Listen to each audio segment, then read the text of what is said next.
Chapter 1993. Illidan suddenly stood up, and the holy light shackles on his body clanked. Maiev immediately tightened her grip on her weapon. Duque was extremely calm. "Duke Marcus, are you using me?" Illidan clenched his fists. "Use?" Duque shrugged. "If you think I'm using you, then so be it. But remember, I'm not using anyone to threaten you. Tyrant is already my woman, and I won't use my woman and child as a bargaining chip against her admirer. I'm just making a proposal that will make you and Tyrant happy. I'm against this decision." Illidan suddenly loosened his fists and sat down again. "What do you want me to do? I know that when we attacked the Black Temple, your most elite demon hunters weren't there. I'm guessing that they went to the Burning Legion." Illidan became agitated again. "You don't know anything." "Don't know." Duque raised his hand and revealed a purplish-blue energy ball. The image inside was of Illidan's order for his subordinates to go to the Burning Legion's planet of origin, Martin, to carry out a suicide mission, to seize Sargera's keystone. It was a divine artifact that could open a portal to any army planet. Not only Illidan, but even Maiev beside him gasped. Even though Duque had told Maiev earlier, Illidan was probably not that simple. When they saw the evidence of Illidan secretly stabbing the Burning Legion, they still felt extremely shocked. "Illidan, ever since the War of the Ancients, you've realized the strength of the Burning Legion.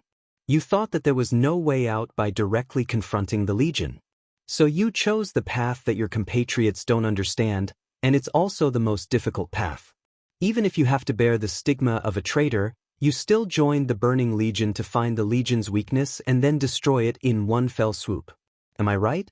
Duque's voice was not loud, but it was like a giant hammer hitting Illidan and Maiev's hearts, making them feel like their hearts were about to collapse in the next moment. Maiev was shocked. Illidan's mouth twitched, and he couldn't speak for a long time. "Let me tell you one more thing.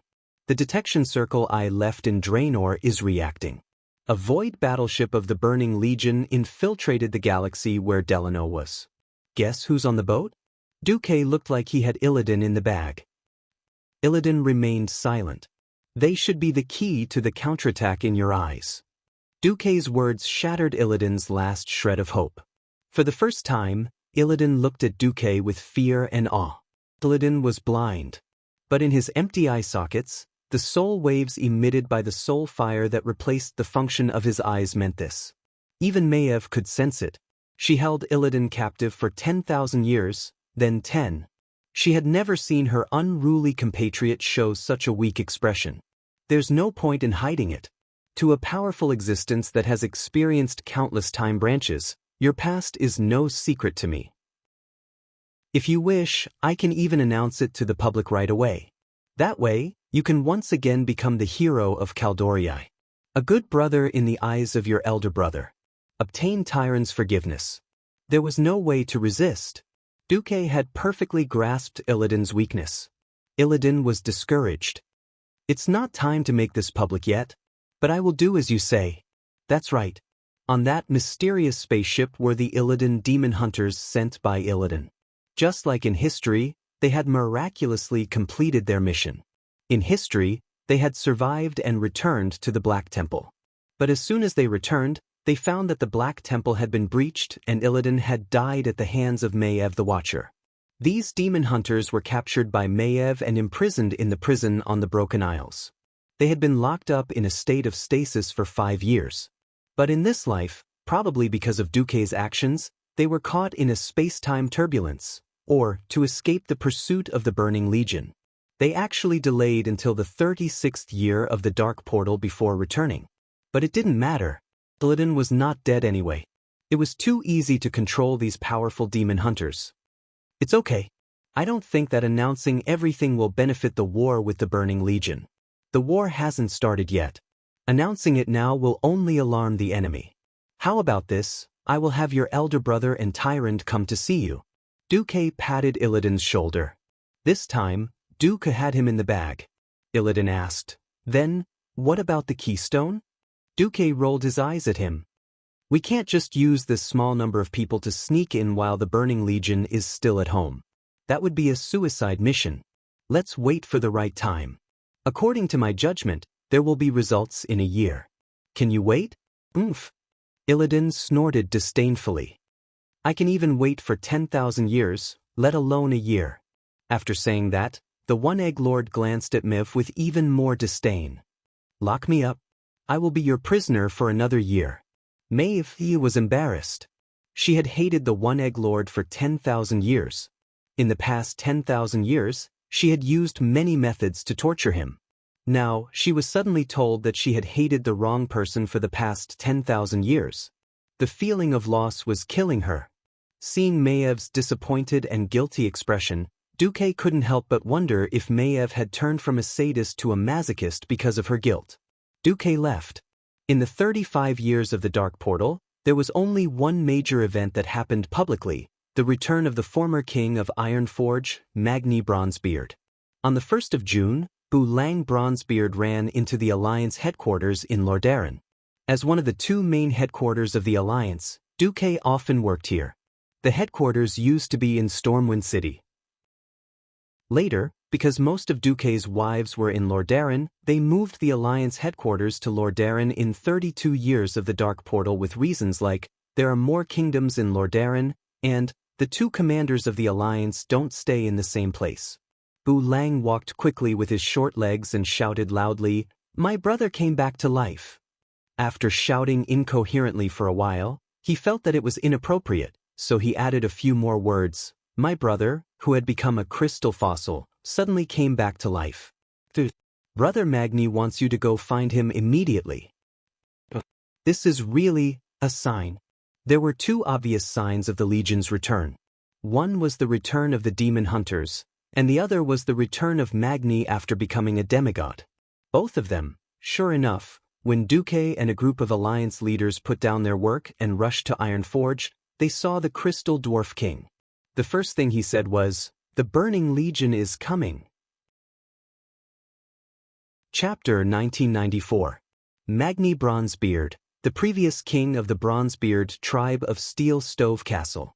In order to pursue the path of a demigod, he had turned into a diamond man after settling all his affairs.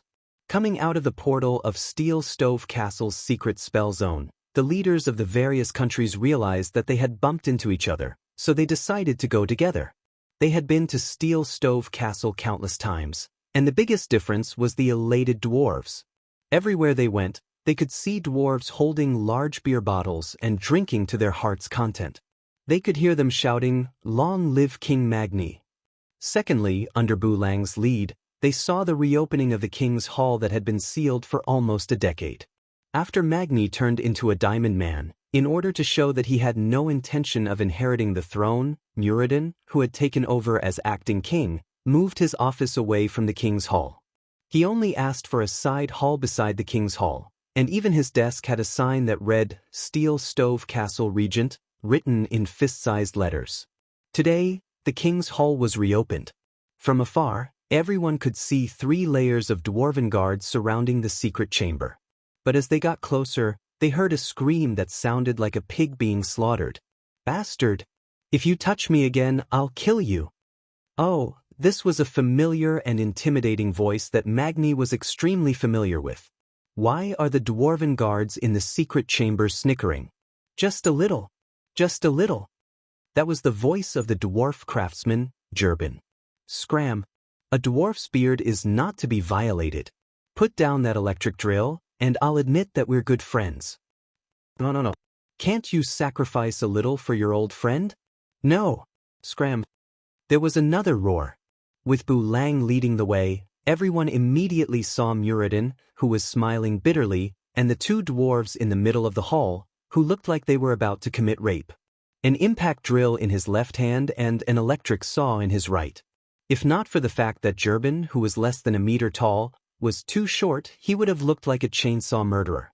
On the other side, the Diamond Man, who was dodging left and right, was naturally Magni. He had snatched a guard's shield and was pathetically blocking the dwarf craftsman's electric saw. "Jurbin, that's enough." Duque chuckled as he stopped the bewitched Jurbin. At his cry, Jurbin paused regretfully and switched off the saw. After so many years of cooperation, Duque's prestige was unparalleled. Sensing Magni's aura, Duque smiled. Congratulations, Demigod Magni. Yes, thank you.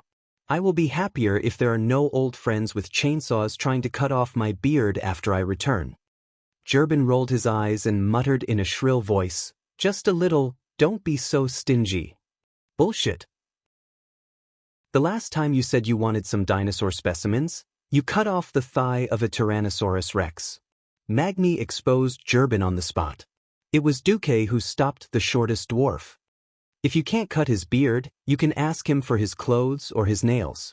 Good idea. The craftsman immediately pulled on the motor rope of the chainsaw, and the chainsaw roared again. Enough. Enough. Duque felt a headache coming on.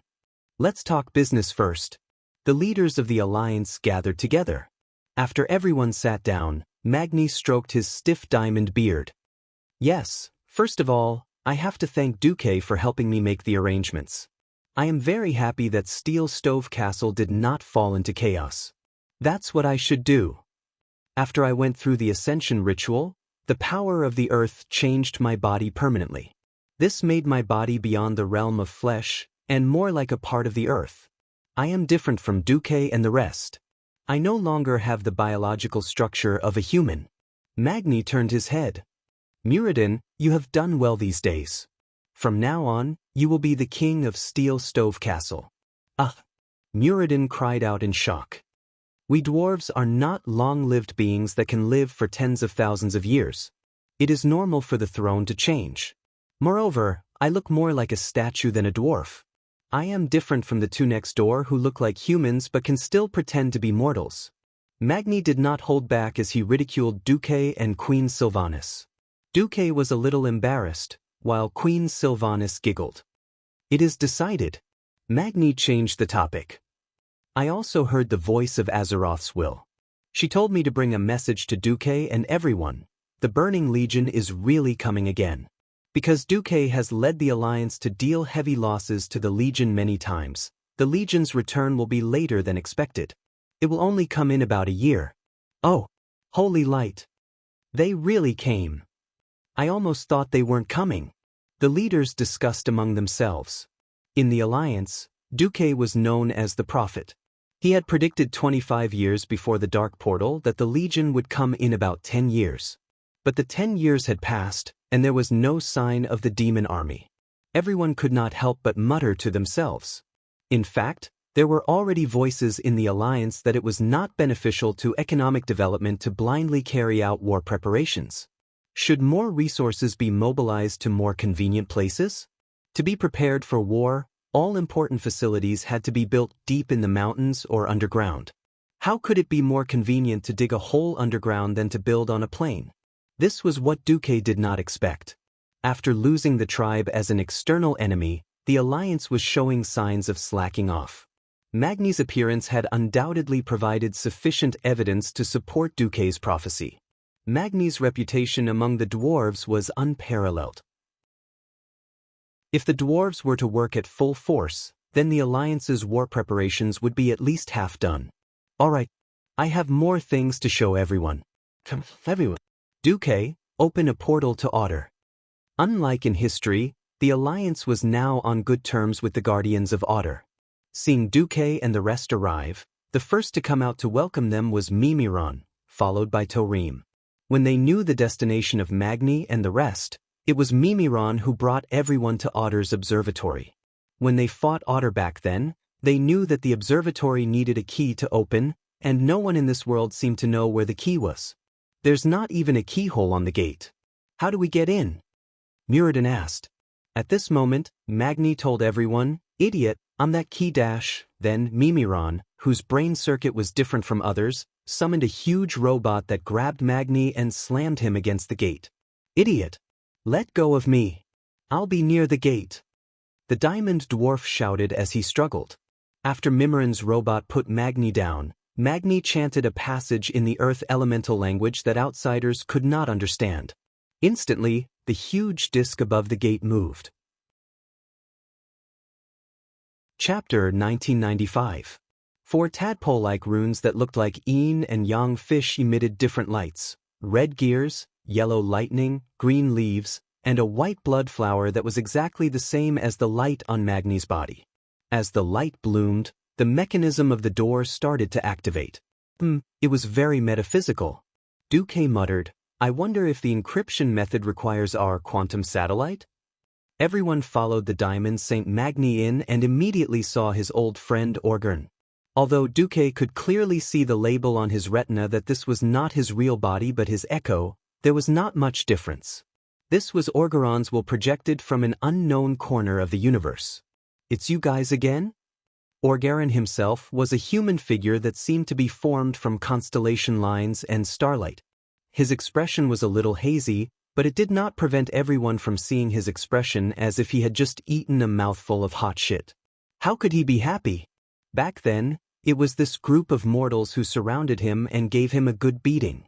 Only then did he send out a signal that this world was good and he didn't need to reset it. Who would have thought that the Azeroth Star Soul was also requested by the Titan who hadn't fully matured yet, and it was this group of little bastards. It would be strange if he was not angry. He was about to explode and lecture them. Duque spread his hands. Yo, Orgeron, it's been a long time. Oh, you're in Orion Alpha? Do you want me to open a portal to visit you now? It's very convenient. If Orgeron had a tongue, he would have bitten his own tongue. It was not easy for him to escape from this group of gods of plagues. Who knew that these gods of plagues were now so strong that no one could control them? With just one sense, he knew that Duque and the others had become stronger. Alright, he could not beat Duque and the others back then, and he could not beat them now. This was the tragedy of the Titan's creation. Basically, the upper limit of his strength was locked. Then, he immediately realized something was wrong. He looked up in shock. When he spread his senses beyond the Azeroth atmosphere, he saw the third and fourth moon and a series of neatly arranged satellites hovering in the orbit of planet Azeroth. Orgeron was terrified. Although he looked serious and majestic on the surface, he was actually afraid and said, Ahem, you have your mission, and I have my duty. Let's get down to business. After exchanging some pleasantries, Orgeron opened his mouth and said, It's because of you cheaters, shameless bastards that we weren't able to come this far. Otherwise, why would our boss Titan not be able to live to this day after creating so many things? Oh, you must be joking. The above was purely Duze's own translation. Orgeron's original words were a very official version of the story. So, I really didn't expect you to develop to such an extent. Perhaps this is your flaw. Back then, the Titans gave you free will, allowing you to surpass the laws of the universe and survive. Normally, under the siege of the Burning Legion and the ancient gods, the calculated probability of your survival is infinitely close to zero. In the face of such a powerful enemy, even the most powerful of Titan's creations could not escape. Yet, you were able to survive and develop such a magnificent civilization. With such an alliance, we can tell you this planet and the ultimate secret of the Pantheon without any worries. This was the main point. Do you know why the Burning Legion attacked Azeroth? That's because the key to destroying the Burning Legion is in Azeroth, the Pillar of Creation. The Pillar of Creation? The mortal heroes were all dumbfounded. The name itself sounded like a high-end, grand, and high-class item. The Pillar of Creation is actually just a name. It is the divine weapon that the Titans used to create the world, and it is the key to fighting against the Burning Legion.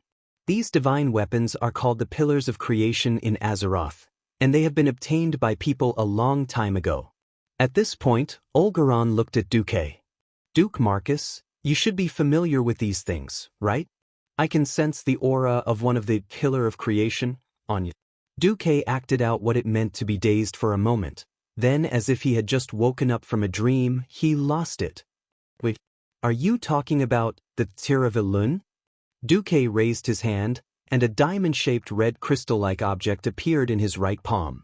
It emitted a gentle wave of divine power. Everyone's jaw dropped. In Duque's harem chat group, there was an uproar. Wait, wasn't this kept by Isra all this time? When did you get it? Tyrant cried out on the spot. Ever since the cataclysm, I asked Isra to come. Ilun didn't object either. With this, I have a deeper understanding of the power of the gods. Duque pretended to be casual. No wonder you used such a short time to train from the demigod level to the peak of demigod level. Queen Sylvie suddenly realized. No, you're thinking too much. It's so cool to be the first mortal to become a demigod, to be able to occupy the most powerful divine weapon in Azeroth. Jaina was a little envious. No, I'm just occupying the most powerful harem in Azeroth. On the other side, Orgarin continued his explanation. There are 4 other pillars of creation-level divine weapons. They are Shield of Agrama, Tidal Stone, Hammer of Kaz, Garoth, and Eye of Amun, Thul.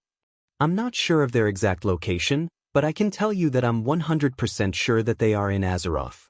Go. Heroes of the mortal world, do your best to resist the Burning Legion.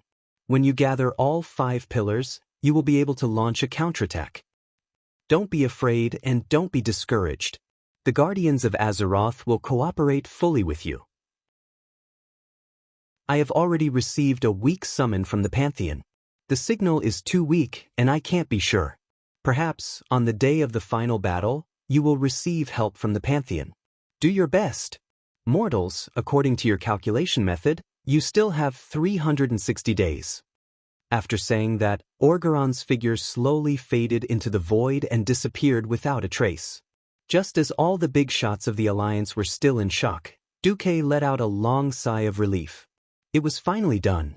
This was the last piece of the puzzle against the Burning Legion. That's right. The arrival of the Legion at this time was also the most glorious moment of the entire Azeroth. Capable people were everywhere, and heroes were everywhere.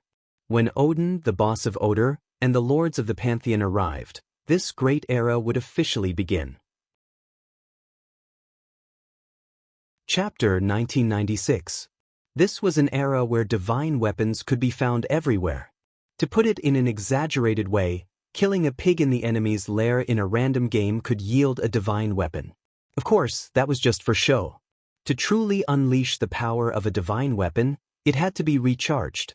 A divine weapon that had not been recharged and had the power of the engravings was just a pile of scrap metal. At most, it looked better. But to a salted fish, even a useless divine weapon was still a divine weapon. He could brag about it for the rest of his life and pass it down to his descendants as a family heirloom. Your grandfather. Back then, there were a bunch of divine weapons. Look, the door panel of our house was made of the divine weapon tower shield. Divine weapons were the ultimate glory of an era, and also the greatest symbol of an era.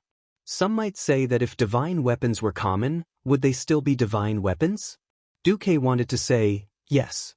Even if they were common, a divine weapon was still a divine weapon. Without these divine weapons, the mortals of Azeroth would not have the power to fight against hundreds of millions of demons, especially the elite demons.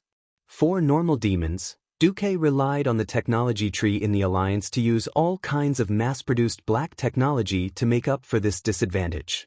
But in the world of Azeroth, high-level mysteries would always crush low-level mysteries.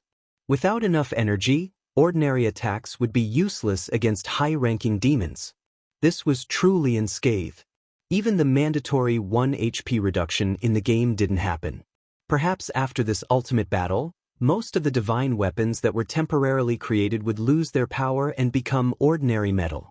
It was because of these timely divine weapons that the mortals had the possibility of defeating the terrifying Burning Legion.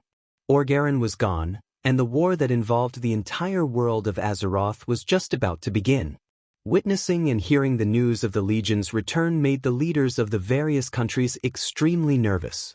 After returning, there were no surprises. The throne conference passed the war mobilization motion. Sally's voice sounded in every communication channel in the Alliance again. Emergency broadcast. Emergency broadcast. Just 15 minutes ago, the leaders of the Alliance received accurate news from the Pantheon.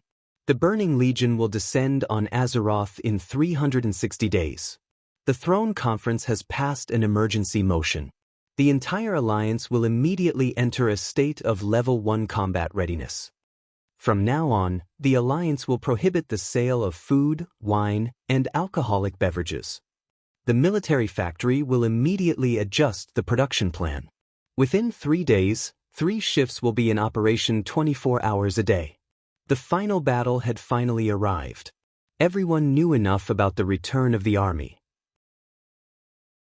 It could even be said that the alliance had been waiting for this day for too long. When the news was confirmed, many people didn't panic. Instead, they felt a sense of relief. If they succeeded, their race would continue to multiply. Even if they didn't have 1,000 generations, they would at least be carefree for 100 years. If they failed, the world would be destroyed and everyone would be finished. There were no rousing slogans, only a calm crowd that began to move towards the barracks and factories in an orderly manner. Even if they weren't on duty, everyone wanted to know what would happen next. In the final days of peace, the Alliance survived 35 years of the Door of Darkness. The 1st of April, year 36 of the Dark Portal. It was a rather amusing day for Duque. Duque suddenly sensed something. Almost at the same time, Nozdormu sent a telepathic message. Duque, can you feel it? My strength is still okay. No, it's better to let it out. It's impossible to guard against it for thousands of years. There will always be a time when you are weak or when the mortals show a flaw. Instead of pretending that it's scabies, it's better to bear the pain and get rid of it. Whether the wound becomes a fatal wound and dies, or whether the rotten flesh is cut off and completely healed, it all depends on our hard work and luck. After all, the intelligent races of the mortal world weren't created by the Titans. Strictly speaking, the Titans' creation was indeed very perfect. They could perform their duties for tens of thousands of years. They wouldn't feel bored, nor would they feel that anything was wrong. Because in their way of thinking, there was no such thing as freedom. Even their way of thinking was fixed. Mortals weren't the same. Freedom gave the intelligent races of the mortal world all kinds of imaginative ideas and magical creativity. At the same time, it stripped them of their stability. This was like the story of the boy who cried wolf. 1 or 2 stern warnings would wake them up. But as time passed, they would unknowingly become slack. To be able to make the entire alliance operate efficiently, with everyone working together and persisting in high-intensity labor and preparation for war for 10 years was already quite the limit. Frankly speaking, if the Burning Legion didn't come, the taut string in the hearts of the people would either break or they would secretly relax. Now it was just right. In the past, Duque didn't know how the Burning Legion would come to Azeroth. According to the original history, Ghoul Dan in the parallel world of the King of Draenor was still alive and kicking. Then he crossed time and space, rolled from the magically modified Draenor to Azeroth, and opened the ancient portal that had been sealed for a long time. That was the portal that was opened in the Ancient War. Here came the problem. The Ghoul Dan in the timeline of this world was long dead. His head was cut off and hollowed out. He was first given to Nuzul as a magic artifact, Ghoul Dan's skull. Not long after, Nuzul kicked Duque and sent him flying to Draenor, blowing up Draenor. What was amazing was that this thing blew up most of Draenor. Under the protection of Kill Jaden's power, this magic artifact was actually fine. Then, it fell into the hands of Illidan. Ghoul Dan's skull also fell into the hands of Duque after Illidan was defeated and captured. Duque threw it directly into the Light's Hope Chapel and let Alonsis fail and the others seal it for a long time.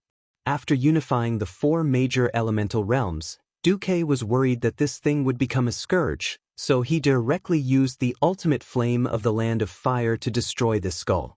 Now, the one who broke through the void and stepped out of the portal was shockingly Ghoul. Having just stepped out of the chaos of time and space, Ghoul Dan's nerves were in a state of disorder. He was unable to immediately notice Nozdormu and Duque's spying. Duque asked Nozdormu, "Where did this guy come from?" Nozdormu's voice was like a whisper. "This Ghoul Dan comes from a world in a parallel timeline that I don't know about. Hell, I feel the power of the fallen me in him." When Duque heard this, he almost bit off his own tongue. Duque and Queen Sylvanas traveled through time and space and almost unified all the timelines where Azeroth had spread out. This almost did not include the timeline where Nozdormu fell and became the Eternal Dragon King. Obviously, The fallen Nozdormu in the future had tricked Azeroth. Chapter 1997. What should we do? Nozdormu asked Duque. The army will come eventually. Then do it. Are you sure you're not playing with fire? Nozdormu's tone was stern when he asked this question. Duque chuckled and gave Nozdormu an answer using a secret code. In Nozdormu's illusory projection, his elven face suddenly became very interesting. You have already calculated everything? O Titans, are you the king of space and time, or am I? Nozdormu was indignant. Stop talking nonsense. Are you going to give it to me or not? Sigh. Up to you. The fate of Azeroth is in the hands of the mortal races. Nozdormu did not care anymore. 30 minutes later, the entire Alliance's defense system was ringing with warning sirens. Stormwind City, Stormwind Fortress. Although it looked like an old-fashioned fortress, it was no longer the same. The outer layer of the fortress was covered with a new type of alloy mixed with nether iron from Pandaria. The outer wall was a meter thick and could easily withstand the attacks of TNT cannons below 300 millimeters. Moreover, the fortress was just a cover, an entrance. The real command center had been placed 200 meters below the Stormwind Fortress. Abnormal spatial fluctuations. Report from the surveillance ship. Seismic waves detected. There's no mistake. The depth is less than 50 meters, almost on the surface. The location is in the middle of the endless ocean, confirmed to be the location of the Broken Isles. 10 minutes later. Report. We have a real-time image from the Broken Isles. The energy storm above the Broken Isles has weakened. Our surveillance ship has sent an optical image. Demons from the Burning Legion. Terra Guardians and Apocalypse Guards detected 1,000, 2,000, and still increasing. Confirmed the Burning Legion's Abyssal Lord. 3. Presumed to be an intermediate Void Lord. Terror Lords detected, unable to match with the known list. Number 5, presumed to be 2 mid-tier and 3 low-tier Void Lords. Shadow element concentration on the Broken Isles rapidly increasing. Report, we have lost optical image. Surveillance ship Alpha confirmed safe for now. Half an hour ago, all the leaders and generals of the Alliance received a warning from Duque's invasion. They all knew that their commander was an almighty being. While they were surprised, they quickly got into the zone and waited for the final confirmation. In fact, many leaders had already entered battle positions. The frontline commanders, such as Varian and Kale, had already arrived at Naxxramas, which was hovering above the east of the Broken Islands, as well as the Dalagen in the west. The magic of the weave gave them the ability to float in the air for long periods of time. If not for the weave's carrying capacity, Duque wouldn't mind turning all the ships into flying battleships. In reality, it was more economical to use a warship on the sea. Sitting in the command post on Naxxramas, Duque looked at the fog-shrouded beach and couldn't help but think of the original history. On the broken beach, the Alliance and the Horde suffered the most tragic defeat in history. The master thief of MI7, Matthias Shaw, who had never failed, was tricked for the first time. He and his elite intelligence personnel were directly captured and controlled, and sent misleading information to Stormwind City, which directly led to the crushing defeat of the Alliance and the Horde coalition forces. Varian Rin and Wajin, the two leaders of the Alliance and the Horde, died in battle on the same day. It brought indelible losses to the Alliance and the Horde. In addition, the death of the Empress Dowager, Tyrion Fordring, made countless people of the Alliance shed tears. Since it was a certain transmigrator who had the final say here, there would naturally be no such thing. Duque's voice began to broadcast throughout the Alliance's military communication network. Where there was a magic mirror, countless soldiers formed circles and quietly looked at the commander who had an ageless face. Duque raised his head, his eyes full of determination. His gaze was so deep that it gave people a sense of confidence that he could see through the past and the future, and that he had the next 5,000 years in his hands. The Burning Legion is here. Just as the Alliance had been announcing. Everything that needed to be said had been said. Everything that needed to be prepared has been prepared.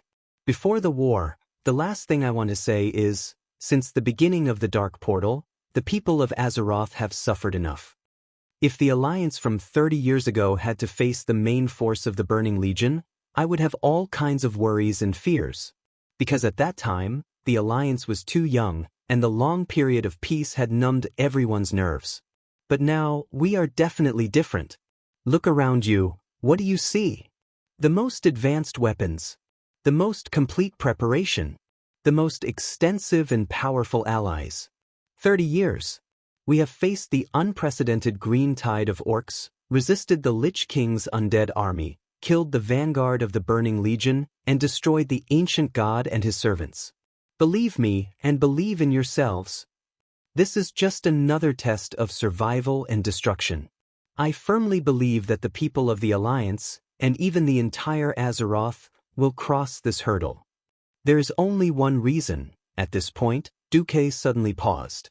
Then, it was as if all the air in their lungs was squeezed out, turning into a roar, turning into a thunderous roar that exploded in the ears of every Alliance soldier. Because we have been through hundreds of battles. We are invincible. In an instant, the blood in the hearts of the millions of Alliance soldiers was ignited, turning into endless motivation that ran through every blood vessel in their bodies. It was so surging, so shocking. The passion that erupted like a volcano could not be suppressed at all. In the Eastern Kingdom, in Northrend, in Kalimdor, in Pandaria, outside the vortex of the endless ocean, every place with Alliance soldiers let out the same heaven-shaking roar. We have been through hundreds of battles. We are invincible. The raised fists represented the unyielding spirit of the many intelligent beings of Azeroth. Facing evil, we will never yield. Hearing the shouts from every corner of the magic net, feeling the roar that even the sturdy walls of the stronghold could not block, everyone in the command center was so excited that they could not control themselves. Duque waved his hand. Alliance soldiers. Attack! 8,000 of the latest flying battleships and 22,000 ships on the sea all sailed towards the Broken Islands. This shocking number, this attack speed, even Ghoul Dan, who had expected this world's alliance to fight to the death, was momentarily stunned. What kind of joke is this? Where did the Alliance get so many soldiers? Chapter 1998. 30,000 warships was an unscientific number to begin with. Normally, only if Duque stuffed everyone in the Alliance would they be able to operate such a number of warships. After all, with the technological level of the Alliance during World War II, a destroyer needed at least 200 people to operate, and 350 was the standard. A main battleship often needed around 2,000 people. But this was an unscientific fantasy world. Weren't there only a few titans in the Pantheon? They could make titan creations. Duque had cheated. For example, on the Alliance's Z-class destroyer, there were people running around everywhere. If one looked carefully, it wouldn't be hard to find that there were very few humans. On the ship, there were more mechanical gnomes with a metallic luster and iron dwarves. That's right, these guys were robots from Odor's Mimiron workshop. The mechanical gnomes with simple intelligence were competent for maintenance and other tasks. As long as the ship's blueprints were inputted into their brains and they had enough materials, they could complete damage control and other tasks. As for the iron dwarves with thick arms, they were the best workers. Carrying cannonballs was a cinch for them. As long as they had a commander, all the transportation work could be easily done. The only problem was that they had to recharge their batteries. After cutting off a large number of unnecessary manpower, what the intelligent races really needed to do was to fire the cannons, sonar, radar, and command. After a significant reduction, a 120-meter-long destroyer only needed 56 living people. Oh, not necessarily alive. It would be fine if they were the Forsaken. Even the largest battleship like the Bismarck only needed 300 people. This was completely unimaginable 5 years ago. Working with Odor, especially after Orgaren opened up the authority of the Protectors, creating a cannon fodder army of mechanical gnomes wasn't a problem at all. In the past few years, Mimiron's workshop had been operating at full speed, and this was the result. Should he learn about Odor Morph? As for shipbuilding, Should he learn about Titan Crafting's 3D printed parts? They directly mined high-grade ores in no-cent, refined the ores locally, and produced the flying battleships locally. The flying battleships built in Mimran's workshop were far better than the steel battleships and bunkers built in the Eastern Kingdom. Later on, other than Iron Furnace Fort, all the other major port cities in the Alliance turned to building ships. On the other hand, the Alliance's main cities focused on the relatively simple flying frigates and destroyers. A smile appeared on Duque's face. It was hilarious to think about the history. The number of people from the Alliance and the Horde who could land on the broken beach was less than 2,000.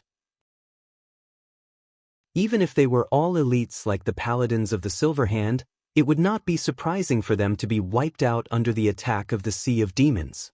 But now, I'm sorry, but the Alliance definitely has the upper hand on the battlefield. The fleet here wasn't the entire Alliance, and of course, it wasn't the entire Burning Legion.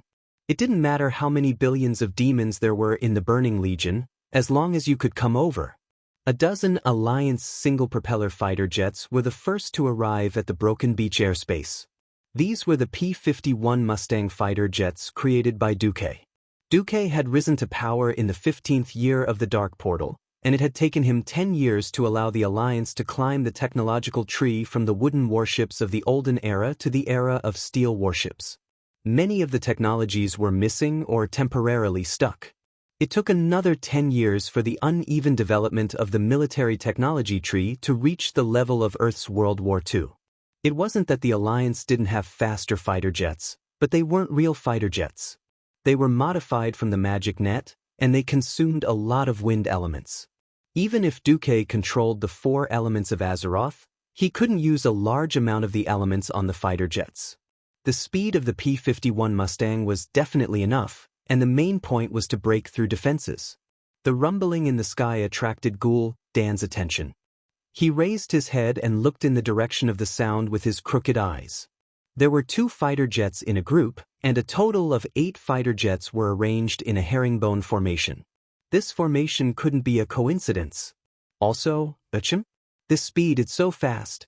Even though Ghoul Dan was a powerful lackey of the Burning Legion, his position was at most that of a low-level Void Lord. If it wasn't for the power that killed Jaden had given him, the demons around him wouldn't even care about him.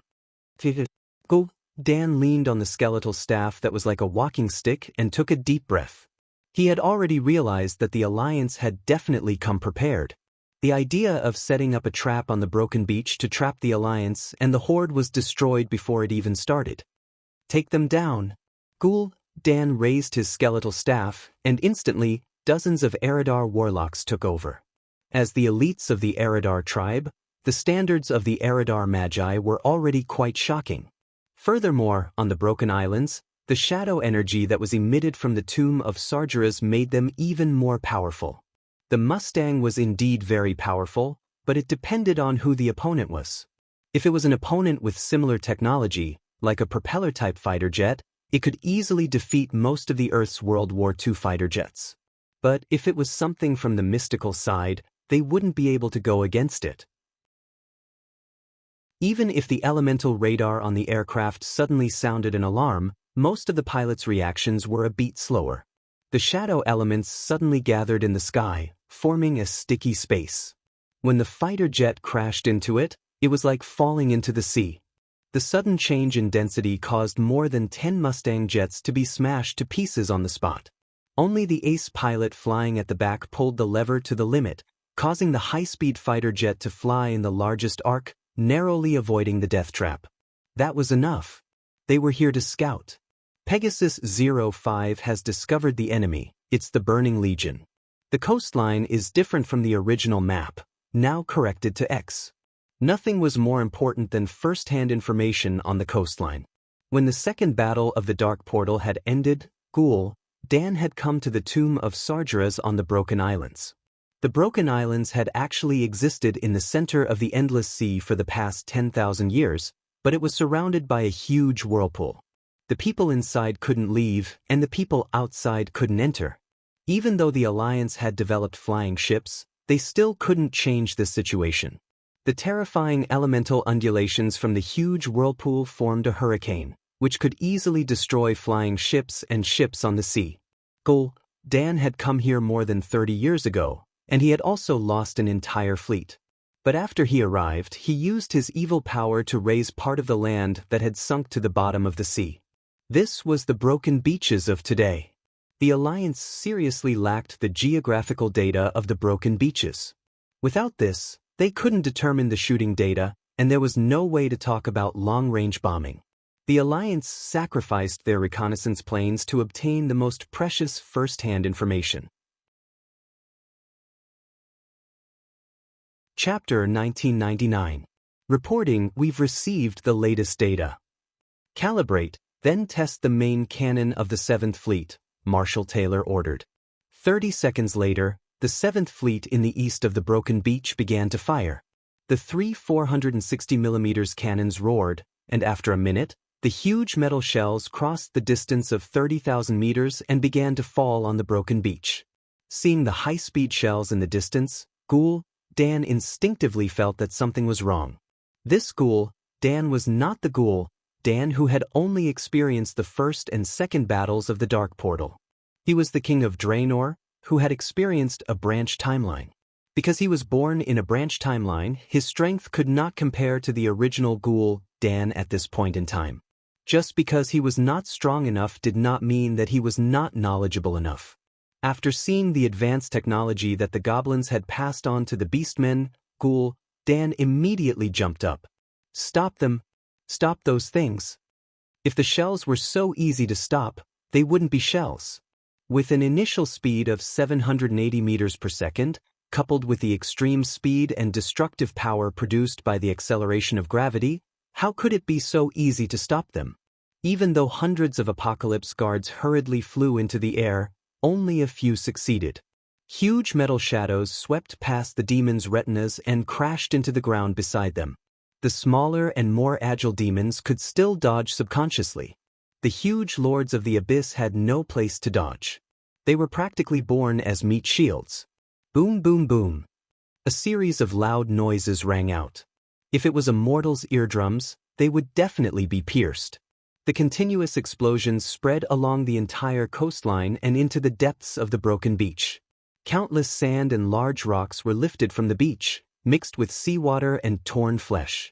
Some Apocalypse guards fluttered their wings in panic and retreated at a speed of tens of meters per second, but they were still caught up by the explosions and swallowed up. A certain Lord of the Abyss was hit by a large caliber shell. Its fat dragon-shaped lower body swelled up like a balloon and then exploded. Flesh and blood flew everywhere. With this as the background, more and more demons were blown into the sky. Enemy attack.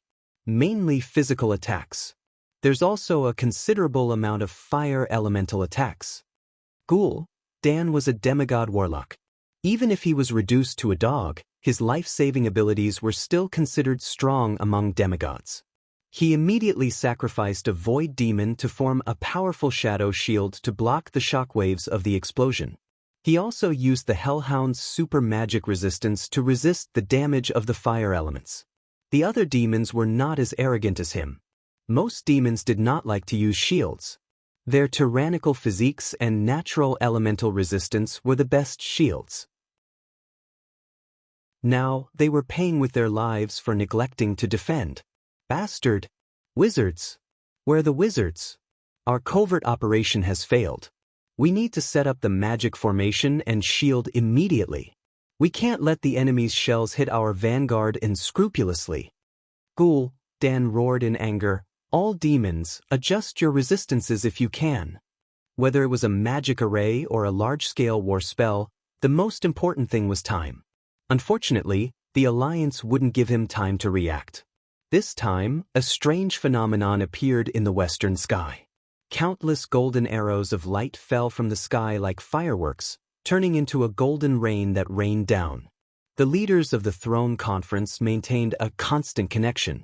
Of course, Duque was also connected to a special magic communication network for his harem. In this network, Illusia exclaimed, "So beautiful!" Kalia, who knew next to nothing about war, became a rare expert. Right. These new shells are called missiles. Yes, they're the East Wind Type 3 Holy Light missiles. Huh? How did you remember? Hey, I once asked Duque why the Alliance's new missiles were called the East Wind series, Kalia said with admiration. Duque suddenly recited a poem to me. The east wind night blooms on 1,000 trees, and when it blows, stars fall like rain. So poetic. It wasn't just illusia. A few girls exclaimed as well. It's so beautiful. I didn't think that Duque could use a poem to describe the scene of a missile tearing through the sky and entering the battlefield. Tyrant praised sincerely. Duque looked like he was constipated. God damn it, when Kalia asked him, he just happened to be in his sage time. A man in his sage time could easily think about life. Who knew what had gotten into him to suddenly think of this? Alright, he even became famous. Now that his sister praised him, Duque thought about it and apologized in his heart.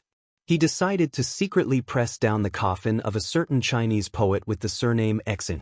Whoosh whoosh whoosh, the holy light suddenly shot out, and the shadow fog that had just risen into the air was cancelled out by the holy light of the opposite attribute. The demons, who had barely managed to survive the torrential rain of cannonballs, had their bodies completely pierced through. They fell heavily and rolled awkwardly on the muddy beach floor, howling in pain. Blue-black demon blood flowed to the ground and mixed with the seawater, turning into a thick, stinky liquid. No, this can't go on. Where are those bastards' fleets? Go, Den shouted. They're almost there. One of the demons acting as his assistant had an undisguised look of disdain. The void battlefield outside Azeroth's atmosphere had been the battlefield of the Pentashade dragons for the past 25,000 years. They abided by the mission given to them by the Titans, and never retreated even in death. However, as the power of the 5 dragon aspects of the Sleeping Dragon Temple weakened, and the Pentashade dragons suffered heavy losses in many battles, the protection circle of planet Azeroth was different from the one in history. It could be said that it was still there, but in reality, its effectiveness had been greatly reduced. It wasn't even 30% of its peak. Now, on planet Azeroth's orbit, there was something unusual. Since ancient times, there had only been 2 moons in Azeroth. Now, there were 4. The other 2 were not natural celestial bodies, and of course, they were not the Titan's creations. It was Elune who had spent a lot of effort and used her divine power to catch 2 comets that passed by Azeroth, and without affecting the rotation of Azeroth, she brought them into the planet's gravitational circle. At this moment, all the mages who were monitoring the space outside Azeroth's atmosphere through the magic network were alarmed at the same time. In the huge celestial body that was jokingly called the Third Moon by the Alliance, there was a very modern command post. It became noisy inside. Alert! Alert! The Burning Legion's Void Fleet has been discovered. The number is 2,000, 3,000, and still increasing. They are all star destroyers. Strangely, all the staff inside were fire demons. Chapter 2000. Monitoring templates were made with fire demons that were 4 or 5 meters tall, with elemental conduction as the transmission method, and arcane magic mirrors. Every fire demon was busy in front of their control panel. Major Domo Executus, the commander of the fortress, even had to face more than 100 mirror screens to deal with different situations. Even Duque, who had seen this scene with his own eyes, wondered if he had entered the wrong set and gone to Star Wars. In fact, this was not the same thing. Azeroth needed protection. At this point in history, the Dragon Sleeping Temple had collapsed, and of the original 5 dragon aspects, only Alexstrasza and Isera were left. The planet's protection array had failed. The Burning Legion's planet destroyers could land wherever they wanted. Duque once complained that the Burning Legion spaceship, which couldn't blow up a planet with one shot, had the nerve to be called a planet destroyer. Later, Duque understood. Not everyone who stuck their penis in the ground would be the same as the entire planet. Humans couldn't. Planet destroyers could. Think about it, how did the Burning Legion use this triangular cone-shaped planet destroyer in history? The bow of the ship fell down and plunged into the ground, and then the portal on the ship opened, through which thousands of demon soldiers were released. Wasn't this like rape? They just stuck it in and shot out a bunch of crap, polluting the enemy. Thinking of this, Duque felt that the planet destroyer was worthy of its name. In history, the Burning Legion used this trick to turn Azeroth upside down. Think about it, in Azeroth, where there were no large-scale flying ships and few mages, they just dropped a planet destroyer in a random no-man's land. If left alone, tens of thousands of demons would appear one day later. They might not be able to deal with it even if they sent 100,000 troops. If left alone, Azeroth would be destroyed. This was even more disgusting than the Scourge. The Burning Legion could parachute wherever they wanted, and the Alliance and the Horde, who lacked mobility, could only watch. Duque really didn't know how the Alliance and the Horde survived the original spacetime. Since Duque was here, of course, it had to be changed. The so-called third moon was a relatively round comet. The widest part was 10 kilometers, and the narrowest part was 2 kilometers. The third moon looked like a huge fireball. A huge amount of fire elements covered the entire celestial body. In the universe, unless it was a star that emitted light and heat on its own, the terrifying vacuum would absorb all energy and annihilate all flames. When Duque first proposed this idea, almost all of his allies objected, thinking that Duque was being too whimsical. Duque had engraved a giant Titan runic magic array inside the comet, giving it gravity. At the same time, he connected the Azeroth weave to the comet, allowing the fire elemental energy in the Land of Flames to enter the comet through the spatial tunnel. When Elun used her divine power to fix the comet in the orbit of planet Azeroth, and used the power of the moon goddess to restrain the leakage of fire elements, a space fortress was born. Dumok named it the City of Condors in a very bad taste. The only problem was that it was impossible for mortals to operate such a huge elemental fortress. Just the vacuum of outer space was enough to kill all mortals. Originally, Duke wanted the Draenei to contribute an airship as the core, but the Draenei, who were lacking in space technology, said they could not do it. In the end, Duque waved his hand and let the fire demons do the work. Anyway, elemental creatures wouldn't die as long as the elements in their bodies weren't exhausted. Hence, the scene happened. Target, Burning Legion's planet destroyer fleet. Executus ordered. Target locked. Very good.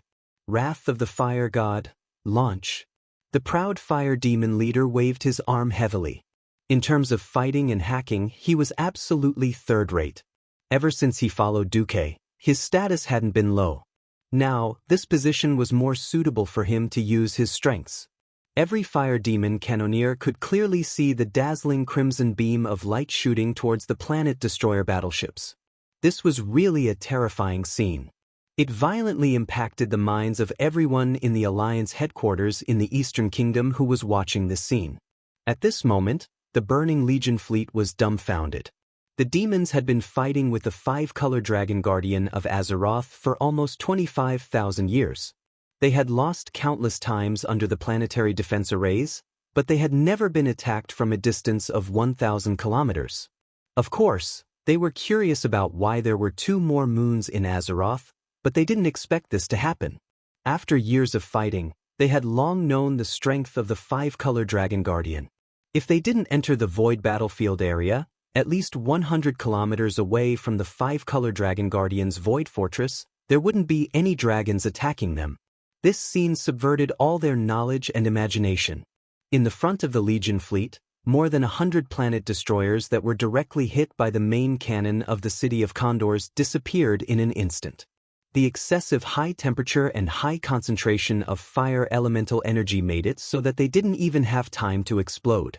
After the organic and inorganic matter evaporated together, only complete nothingness was left. As for whether the demons on the ships would have a chance to resurrect, only God knew. The explosion occurred in the rear, in the second row of the Legion fleet. Some of the explosions occurred in the left and right rows that were not directly hit. The ships further out were also affected by the irresistible energy shockwaves and shook out of order. What an idiotic rookie captain. He drove the starship to the edge of the sun and was affected by the solar wind. In the communication circuit of the first ship that hit Yusheng, it was filled with wails and screams. The warlocks of Eridar were all cursing. What's going on? How can the natives of Azeroth have such advanced space weapons? Have they analyzed the technology of the Pantheon? Impossible. We spent 10,000 years and barely analyzed 80% of the functions of the planet destroyer. We can't even stabilize the main cannon. How can those ignorant natives have this kind of ability? What should we do? Continue? Idiot. Do you want to pay for all of Master Sargers's planet destroyers? This was the weakness of the Burning Legion. That's right, as long as the demon's soul was not destroyed, his soul could theoretically return to the distorted nether and resurrect infinitely. They were the most powerful cannon fodder in the world. No race could stop them in an infinite number of battles. But the planet destroyers were not infinite. The technology of the Pantheon's planet destroyers was many times higher than that of the Eridar wizards.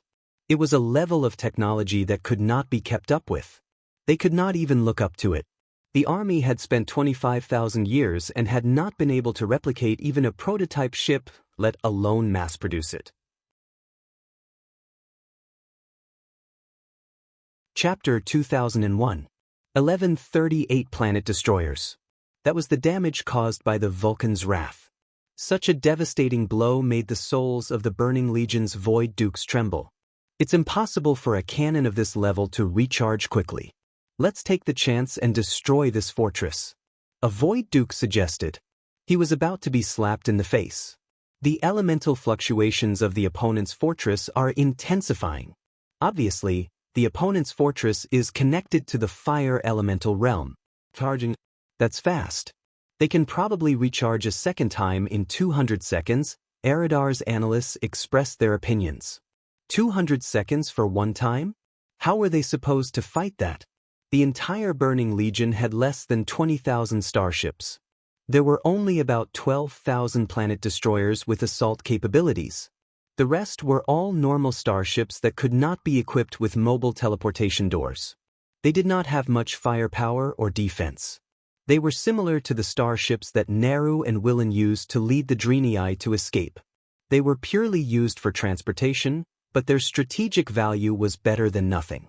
Usually, the army had strict limits on the damage of planet destroyers. If they lost 2 planet destroyers while attacking a normal planet, the commander's soul would be ripped out and sent to kill Jaden's flame cage to howl for eternity. This is not the end of it. I don't believe that the fire element on planet Azeroth is infinite. Furthermore, how can a fortress defend an entire planet? The Void Dukes did not believe it. They took a big detour and came to the other side of planet Azeroth. As expected, the fortress that looked like a small sun could not follow them. However, there was another dark blue fortress on the other side of the planet. It was almost black. Let's give it a try. This time, the army's fleet learned their lesson. They sent out 600 planet destroyers to form an umbrella shape. They widened the distance between the ships and slowly surrounded the fortress. Then, they ran into a fortress that looked like a hedgehog. It was a very strange attack method. Countless icicles condensed from frost elements appeared strangely in the void around the fortress, pouring firepower on the Star Destroyer in a way that had almost no blind spots. Don't panic. Switch to the elemental vision. The more experienced Eridar wizards quickly mastered it. When one's field of vision changed from ordinary light absorption to perception element, one would discover that at the center of this fortress that was roughly 15 kilometers in diameter, there were countless elemental channels of varying thickness and thinness that were like tree roots extending outwards. These twisting elemental veins formed a complex and ever-changing elemental energy projection network. It's the elemental passage of the frost element. The Void Dukes concluded, "We can attack." The frost elemental was different from the other elements. It was not suitable to be used as the main cannon of the stronghold. Frost elementals freeze too easily, which limits their range, Mavelin's, Shivala's matriarch, judged. The Fell Lord, Zakam, made the decision. 2,000 assault ships as the vanguard, close in like an umbrella. The main force of the planet destroyers will hold the rear, and we will take this fortress in one fell swoop. The 2 satellite fortresses on either side of planet Azeroth were too much for the Burning Legion to handle. If both strongholds were there, the Burning Legion would be at a disadvantage. They could only break through the blind spot between the two strongholds. Not only was it narrow, but there were also other satellites. 12 satellites that were only 1 kilometer in diameter emitted a dazzling metallic reflection under the sun. No one knew how the people of Azeroth did it, but this mirror-like armor should not exist in the world. This probably had nothing to do with the indigenous civilization. It was more like a creation of the Titans. The mirror-like spheres glowed in a moving neon light, looking almost noble and elegant. But in fact, they were powerful killing devices that were connected to the magic net. Their existence perfectly made up for the blind spots of the two fortresses. This was also why the Burning Legion would rather attack one of the fortresses. If they chose to attack these small satellites, they would most likely be attacked by the two fortresses. After all, no one could guarantee that the stronghold cannons only had a range of 1,000 kilometers. The Burning Legion's assault had achieved some results. It seemed that the composition of this fortress was different from the other fire element fortress. The low mobility of the frost element meant that although the firepower of this fortress covered a wide range, the range of single element attacks was very short. This fortress isn't that hard to deal with. Zakhem laughed loudly. On the other side, in Shivala's fleet, Matriarch Mavelins had a different opinion. Be careful. Since the natives of Azeroth are relying on it, there must be a reason. Don't be like those rash fools. Even though the Burning Legion's fleet appeared to be advancing on the left and lagging behind on the right, after 2 hours of cruising and pressing, there were still 500 assault ships approaching the dark blue fortress that seemed to have a liquid surface. As long as we enter close combat, that's the Burning Legion's world. Zakhem roared. Unbeknownst to them, a haughty and valiant figure in the dark blue stronghold let out a disdainful snort. She was Sylvanas. As an elemental demigod, she did not need to breathe. Breathing was a habit she had developed over thousands of years. Gently twirling her golden hair with her left index finger, Sylvanas remembered the name of this fortress. That bastard Duque was unexpectedly stubborn when it came to naming new things. Originally, since this was a fortress for her use, it had to be named Sin Dorii, or Windrunner, or something. In the end, Duque F** ked Sylvanas for 3 days and forced her to give in. Of course, Sylvanas was so prideful that she would definitely not tell others about this. She waved her hand. Izaran Fortress, heed my command. Prepare, Thor's hammer. The high-level wind elementals below immediately began to operate. Thousands of elemental circuits suddenly opened, and shocking elemental energy surged out of the tunnel connected to the wind god's throne. If converted into electricity, it would be a terrifying amount of energy measured in units of megawatts. When all the wind elementals turned into lightning and gathered at the forefront of the fortress near the enemy fleet, shock froze on the faces of the Void Dukes for the first time. Damn, what is this? Longsong cannons? This thing is even more powerful than the previous one. This time, a huge beam of light surrounded by purple-blue lightning shot from the Izaran fortress toward the Burning Legion fleet. Like a sharp cone piercing through paper, it pierced through the energy shields and composite armor of the assault ships and planet destroyers, causing a violent internal explosion. Small white light bubbles quickly appeared in space, and the people in the Izaran fortress could see this scene on the screen. These light bubbles extended into the depths of the void, and the energy waves caused by their simultaneous explosion looked like a galaxy. Of course, this also meant that in this instant, the Burning Legion lost thousands of battleships and millions of demons. Chapter 2002. Great. Well done. Destroy those damned demons. Whether it was the Alliance people who saw this scene from the monitoring center on the ground, or the 5 color dragons on standby in the Void Fortress, they all cheered and praised. It had been 25,000 years. There used to be so many 5 color dragons that they blotted out the sky. Under the effect of the anti-titans and the magic array that targeted the demons, the Burning Legion could only make minor harassment attacks. After the Gate of Darkness, the losses of the dragons increased day by day. It took too much time and energy for the 5-color dragons to cultivate an adult dragon. The war could not keep up with the consumption at all. The absence or weakening of the 5 guardian dragons led to the reduction of the restraints of the magic array on the demons, which in turn increased the losses of the 5-color dragons. In front of the demons who had infinite recovery power, this was simply a vicious cycle. Originally, Alexstrasza had already made a general mobilization order to fight to the last soldier. As long as they did not fall, the nature imprinted in their souls would drive them to do so. This was the corresponding price that the Titans had to pay to awaken their wisdom from the ignorant and primitive ancestor dragons and promote them to the 5-color dragons.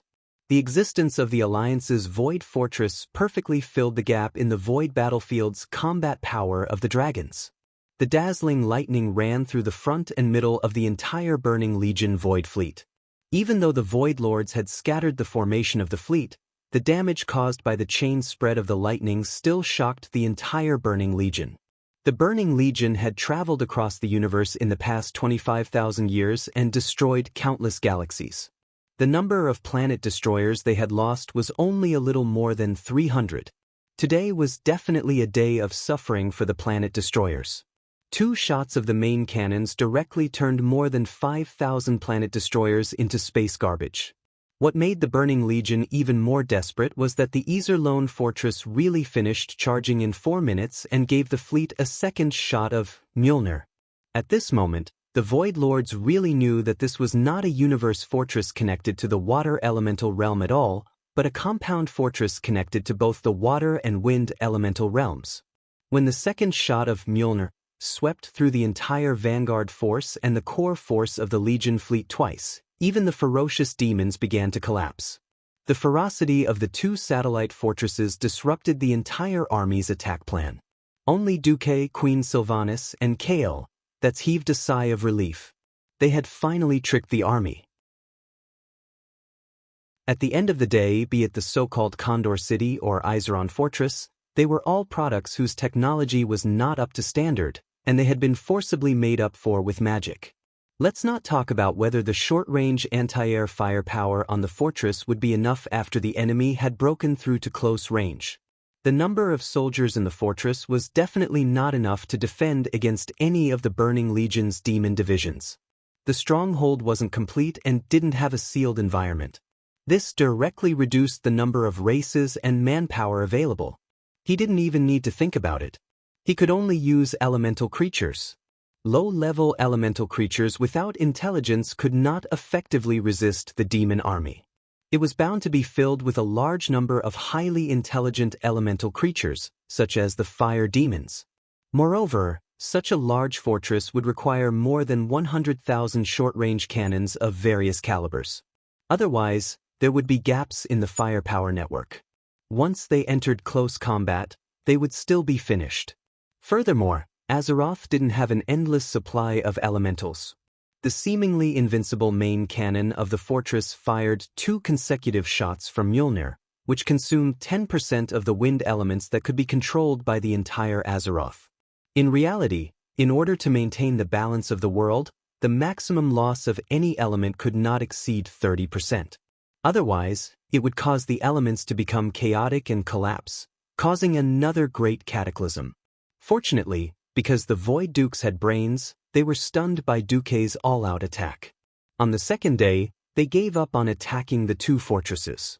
Instead, they began to break through the blind spots of the 2 satellites. Those were the 2 meridians of Azeroth. What Duque had set up, there were 12 evenly distributed small military satellites that were worn outside the planet like a necklace. These military satellites, which were modified from asteroids that Alen had captured, were not connected to the elemental realm, but to the magic net. Thus, the ones who actually controlled the satellites were the heroic spirits of the magic net, led by Khadgar. These military satellites had 360-degree attack capabilities. Long-range frost arrows, arcane beam cannons, flame blast throwers, flaming storm generators. There were all sorts of magical weapons.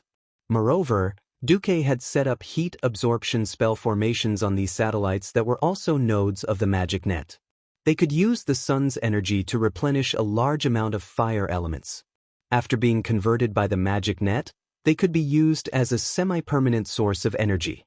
With the help of the chromatic dragons, large amounts of wreckage of the army's battleships scattered in the orbit of the planet were collected. They were melted at high temperatures to form a layer of alloy armor. Of course, it was not as sturdy as the legendary pure mirror armor. However, with a silver background and a metallic luster around it, the satellites looked like a pearl necklace of the entire planet Azeroth. Moon God's Necklace. Duque used this name to curry favor with his allies. Magical weapons were more efficient in using the elements, but their power and range were not as good. Even the furthest attack weapon had a range of only about 10 kilometers. Even in the face of the Burning Legion's fierce attacks, the satellites had tried their best to intercept them. On the second day, more than 300 assault ships and 100 star destroyers had successfully broken through the defense line formed by the Moon God's Necklace and the chromatic dragons, successfully entering the atmosphere. With regards to this news, Queen Sylvia, who was always looking for the best, was very anxious. Duque had the opposite attitude. Please, we can't build a perfect network on such a large planet. We can't even fit a single starship in. If we want to do that, we need to build a concentric cover larger than planet Azeroth to protect the entire Azeroth. Duque shrugged. Moreover, we've already achieved our goal of chasing the enemy to where we want them to be. There's no need to be too demanding. That's right. Entering the atmosphere did not mean that they could land vertically. Due to the planet's rotation and the resistance of planet Azeroth's atmosphere, the spacecraft would actually fly in a parabola-like arc when they landed. The final destination was already in Duque's calculations. According to the System Elf's calculations, all the Burning Legion spaceships would fall into 6 areas: the Western Wilderness, the Hillsbrad Hills, Teneris, Azhara, Dan Morrow, and the Northern Barrens. Chapter 2003. Anyway, every Alliance soldier felt that it was amazing why the Burning Legion spaceships that were descending on that longitude had to fly in those predestined trajectories. In the case of unsuccessful discussions, they could only attribute the reason to Duque being a powerful god who had mastered spatial magic or something. Duque was a bit bitter. He didn't know how to explain this. This involved a full set of laws of physics. In fact, even Duque himself didn't understand it. Holy **T, the system genie had calculated it for him. When Duque turned the system's calculations into trajectories and projected them on the big screens of the various Alliance war zones, there was a commotion in the crowd. Wow, this is really so accurate. Even though Duque had added so much black technology to Azeroth, it wasn't easy to create an ambush circle. In particular, the ambush circle couldn't be too large. Otherwise, according to the communication capabilities of this era, it was very likely that they would lose sight of one thing. No one could guarantee that all kinds of communication would work on the battlefield. Any ambush circle with a diameter of more than 10 kilometers was very easy to get into trouble. On the other hand, to limit the enemy's landing range was also a super technical job. This was beyond the scope of the system. In the entire world, only Duque could do it.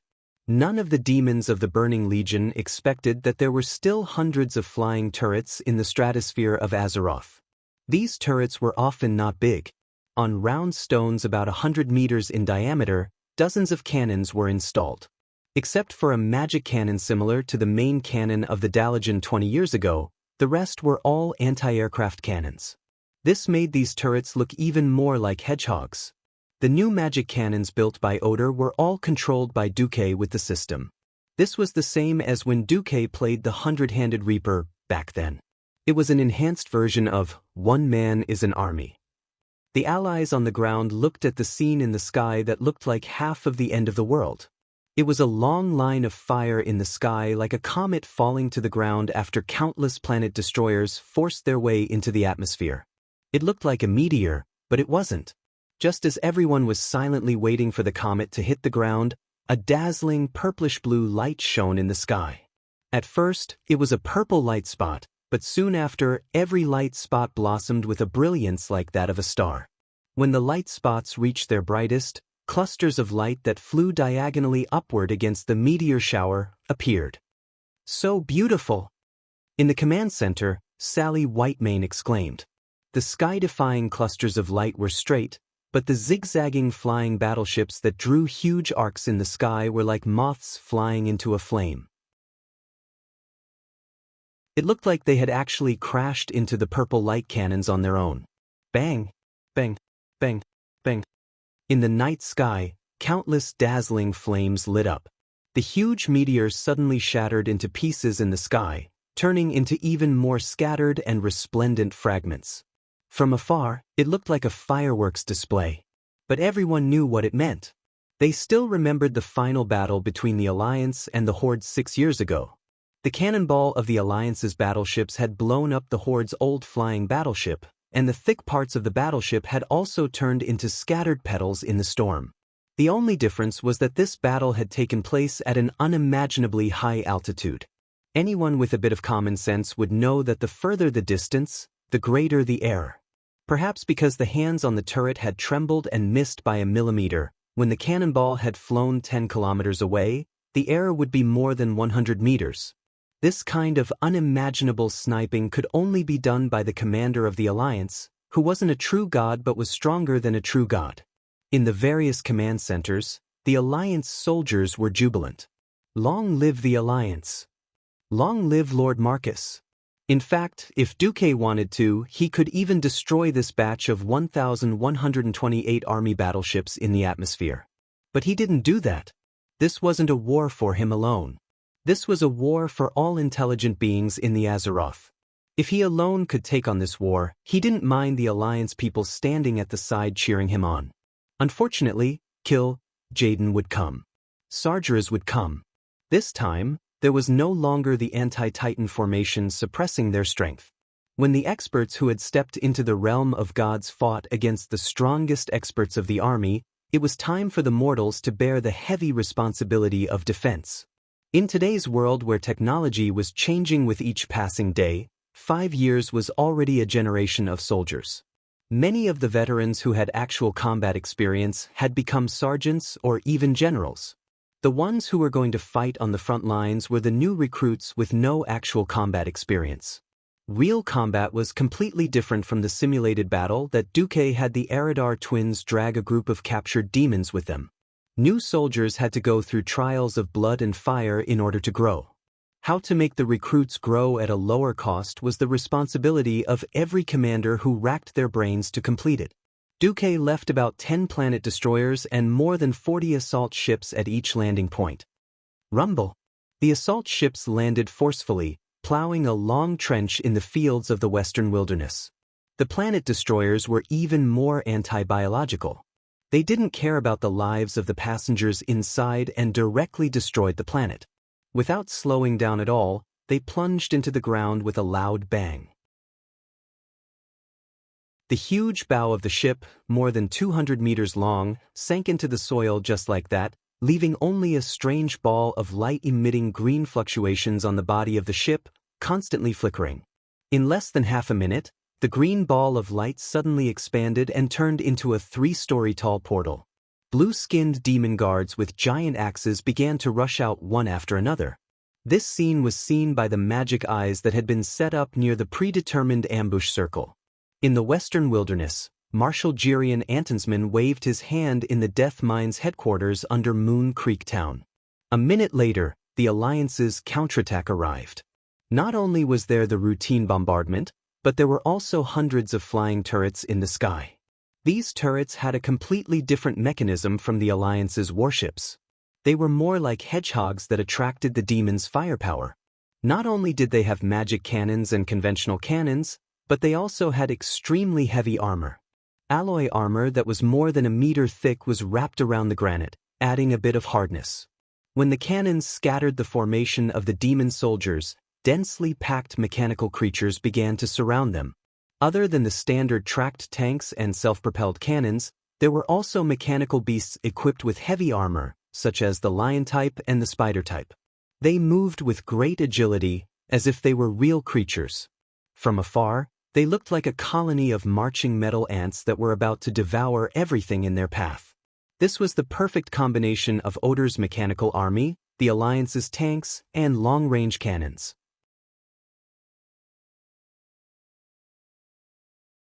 Chapter 2004. Mechanical gnomes and iron dwarves lacked intelligence, so the Alliance soldiers mixed in with the mechanical army were in charge. As soon as the battle started, sparks flew everywhere. Of course, as the ambushers, the Alliance had an advantage in terms of casualties.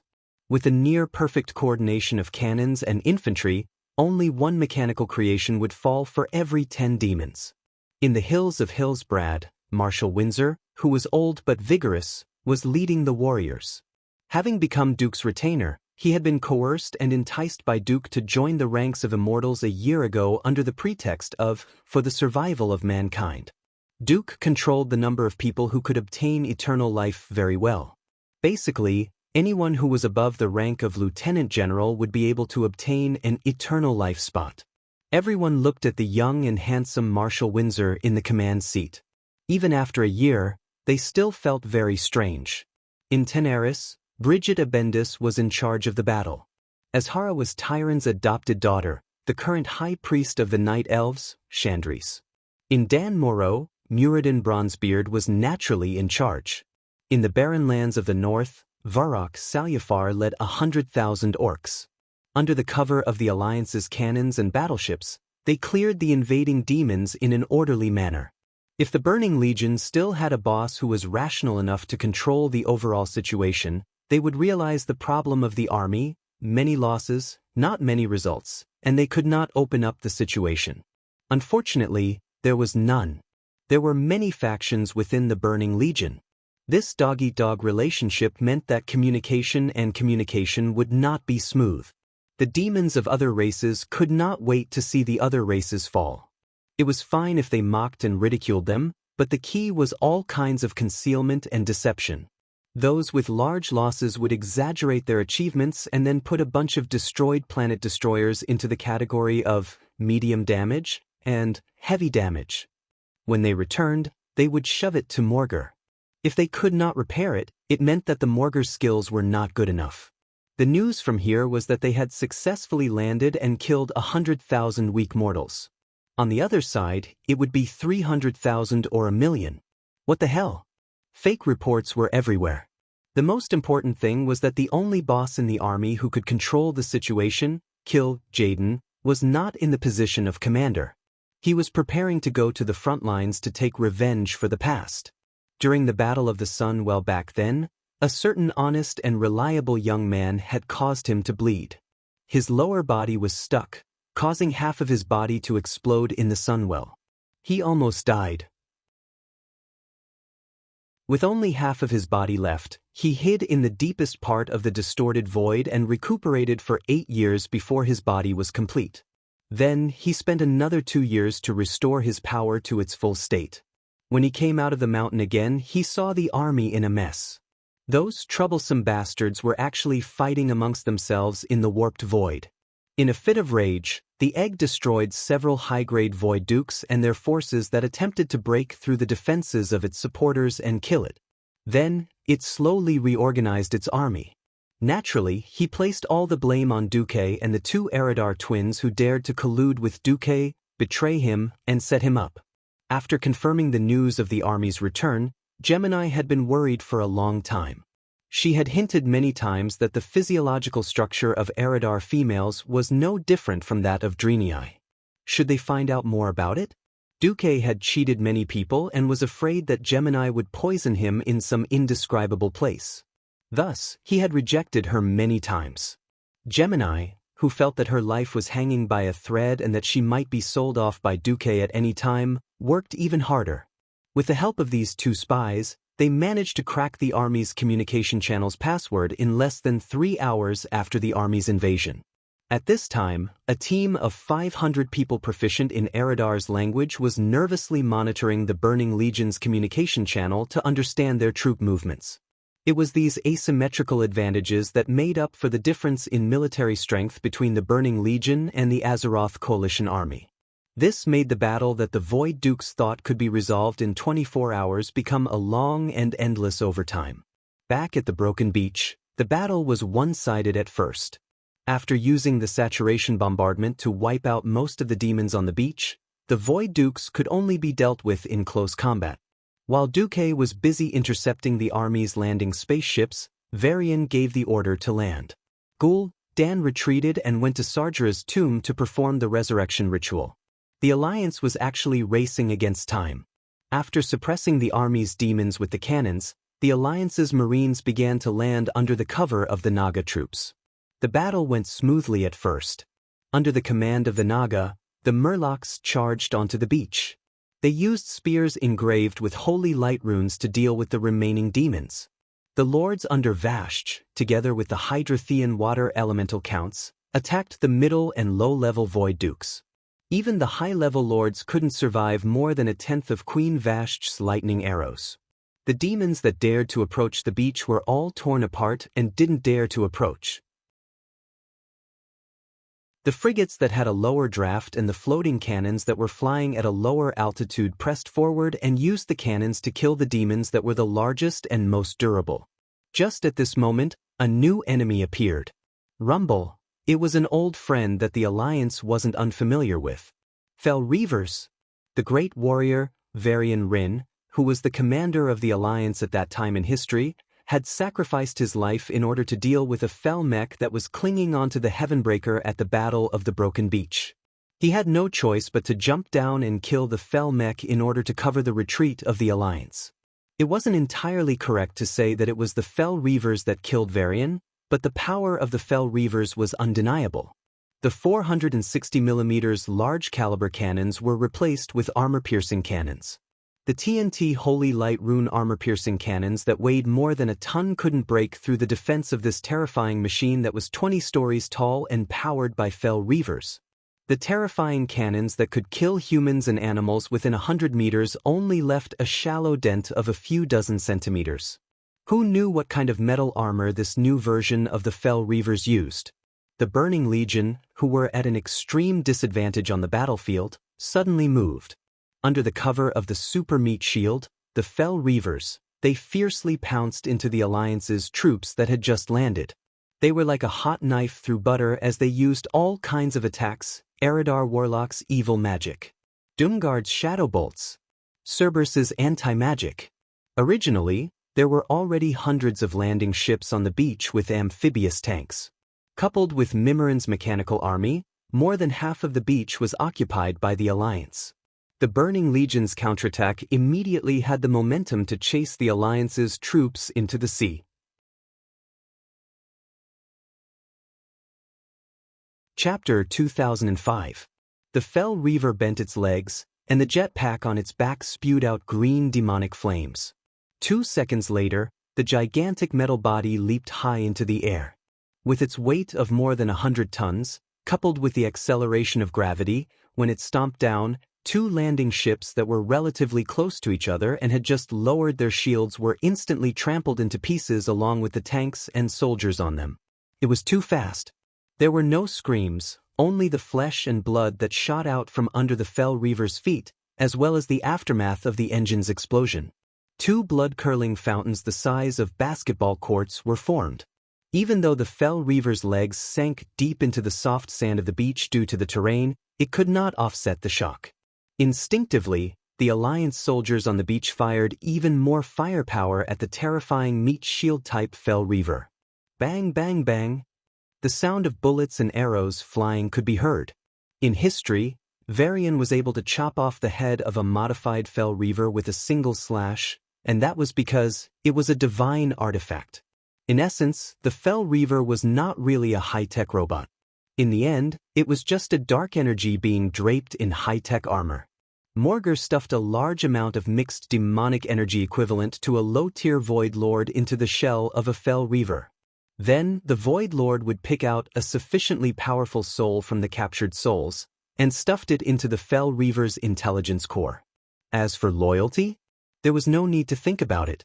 Back in history, Arthas had destroyed many countries and captured countless souls. There were only 2 who did not succumb to Frostmourn's soul torture, Uther and Bolvar. The Burning Legion had destroyed countless planets, and many of them were once the souls of powerful enemies. Every race had its heroes, And not every hero had the willpower to persevere in pain and torture for 10,000 years. While the Fell Reaver was few in number as an assault unit, its power was undeniable. At that moment, Duque snapped his fingers. Snap! It was an unusually crisp sound.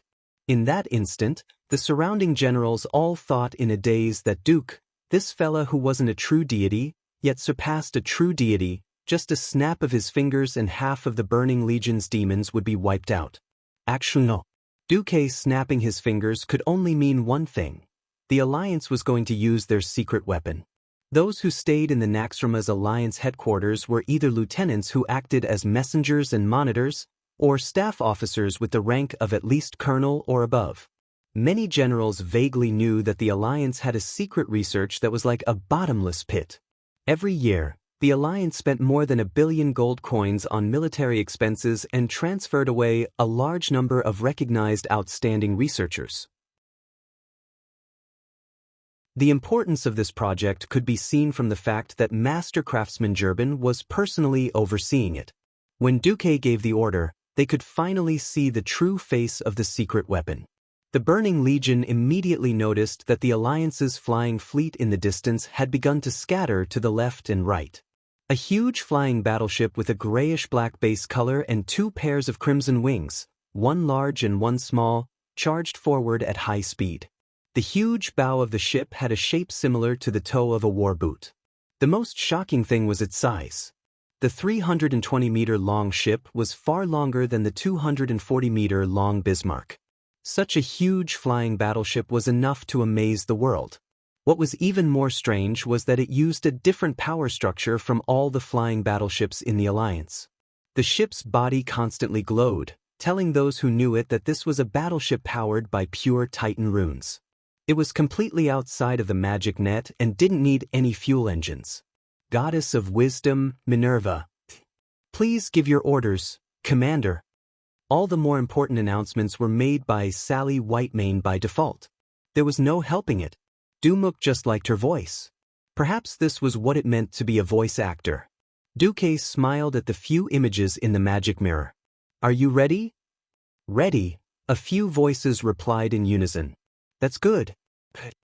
On the huge body of the Goddess of Wisdom, 3 large cabin doors that were 10 stories high opened. The Alliance's secret weapon was displayed in front of the world for the first time. Officers and soldiers at the front, retreat immediately. Leave the magic mecha to the Alliance's secret weapon. In the radio communication, the Alliance soldiers were still hot-blooded and fighting to the death. Their duty to carry out orders immediately woke them up and resolutely carried out the orders of their superiors. Duque had been in charge of the Alliance for 20 years. The biggest thing he did was change the Alliance's military system. Orders were absolute. The soldiers immediately covered each other, found cover, and retreated. The magic mecha was also stunned. It sensed a high-energy reaction in the sky not far away. One after another, huge humanoid mechanical creatures were exposed to the sunlight. In particular, the pure gold metal robot in the lead won the cheers of the entire fleet. The soldiers on the surrounding warships all whistled. Praise the holy light. It looked like that robot was a large silver hand knight. Gold eagle head flying wing pauldrons, gold-edged silver arm guards, gold triangular chest armor, standard silver hand shield. All the parts that needed to be moved were silver scales, other than the fact that the knight was holding a large ashbringer that was more than 12 meters long and 21 meters tall. He looked like a fully armed version of Tyrion Fordring with a closed helmet and a mask over his face. On the other side, there was a giant paladin robot with a similar appearance. It was covered in purple-blue paint, which told everyone who the owner of this mecha was. Needless to say, it was the rare mutant Thunder Knight Gavin Rad Misfortune of the Silver Hand. As for the one in the middle, there was a metal giant with 2 swords on its back, a belt with a lion emblem, and a helmet decorated with a wolf head. 3 voices sounded in the Alliance's command center. Tyrion Fordring, Holy Light Gundam, Tech. Gavin Rad Misfortune, Gundam of Misfortune. Varian Rin, Wolf God Gundam, Attack. Gundam, the common dream of boys and men, had finally been magically modified by Du in Azeroth. Strictly speaking, these Gundams were not robots, because their mechanism had nothing to do with machinery or science. In standard terms, these were just giant exoskeleton mechas that were driven by the Titan rune magic circle and could 100% synchronize with the pilot's movements. With the mecha, would the heroes still need to fight the huge monsters of the Burning Legion with their flesh and blood? The Wolf God Gundam was attached to Varian's body. With a thought, with the help of the catapult, the thrusters on its back spewed out surging Titan fire. The 30-ton mecha was like a light tank that had been shot out by a huge cannon. It suddenly broke through the sky and crossed 5 kilometers in just a few seconds, descending on the head of the magic mecha.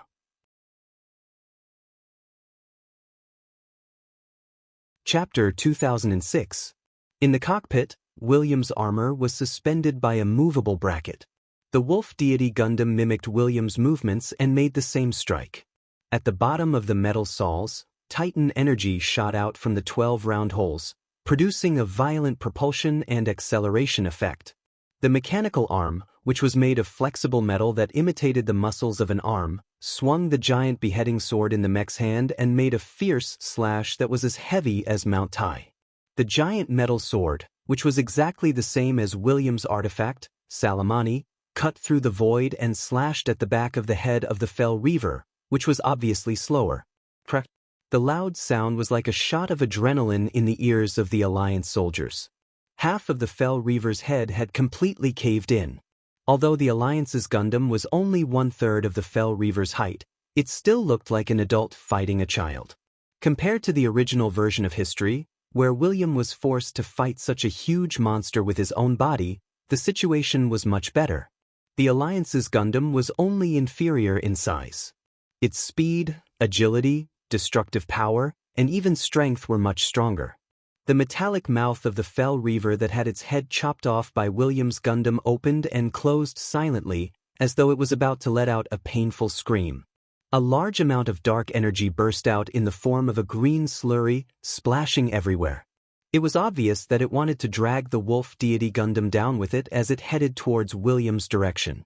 William did not care about this useless scum. He nimbly tapped the Wolf Deity Gundam on the Fell Reaver's chest armor. With the jetpack's ejection, the 7-story-tall Gundam swept past the Fell Reaver like a rock spreading its wings. The Gundam's size might not be able to win against the Fell Reaver, and it was afraid of a competition of pure strength. But compared to other demons that were also huge in size, the Gundam was taller. In William, beating up the Doomsday Guards that only reached the Wolf Deity Gundam's chest was exhilarating. On the other side, Gavin Rad's Bad Luck Gundam also began to charge forward. He ejected from the flight deck, and his first target was the back of an Abyssal Lord. The Abyssal Lord's bloated body, thick waist, and peculiar body structure meant that it was useless against attacks from the back. In fact, this race had always been used as a sharp knife for charging.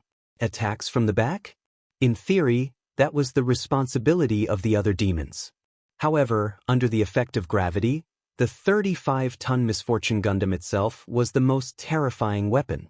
High Misfortune's legs sank deep into the Abyssal Lord's back, and a terrifying force that could crush a reinforced concrete fortress was concentrated on the relatively narrow metal soles of its feet.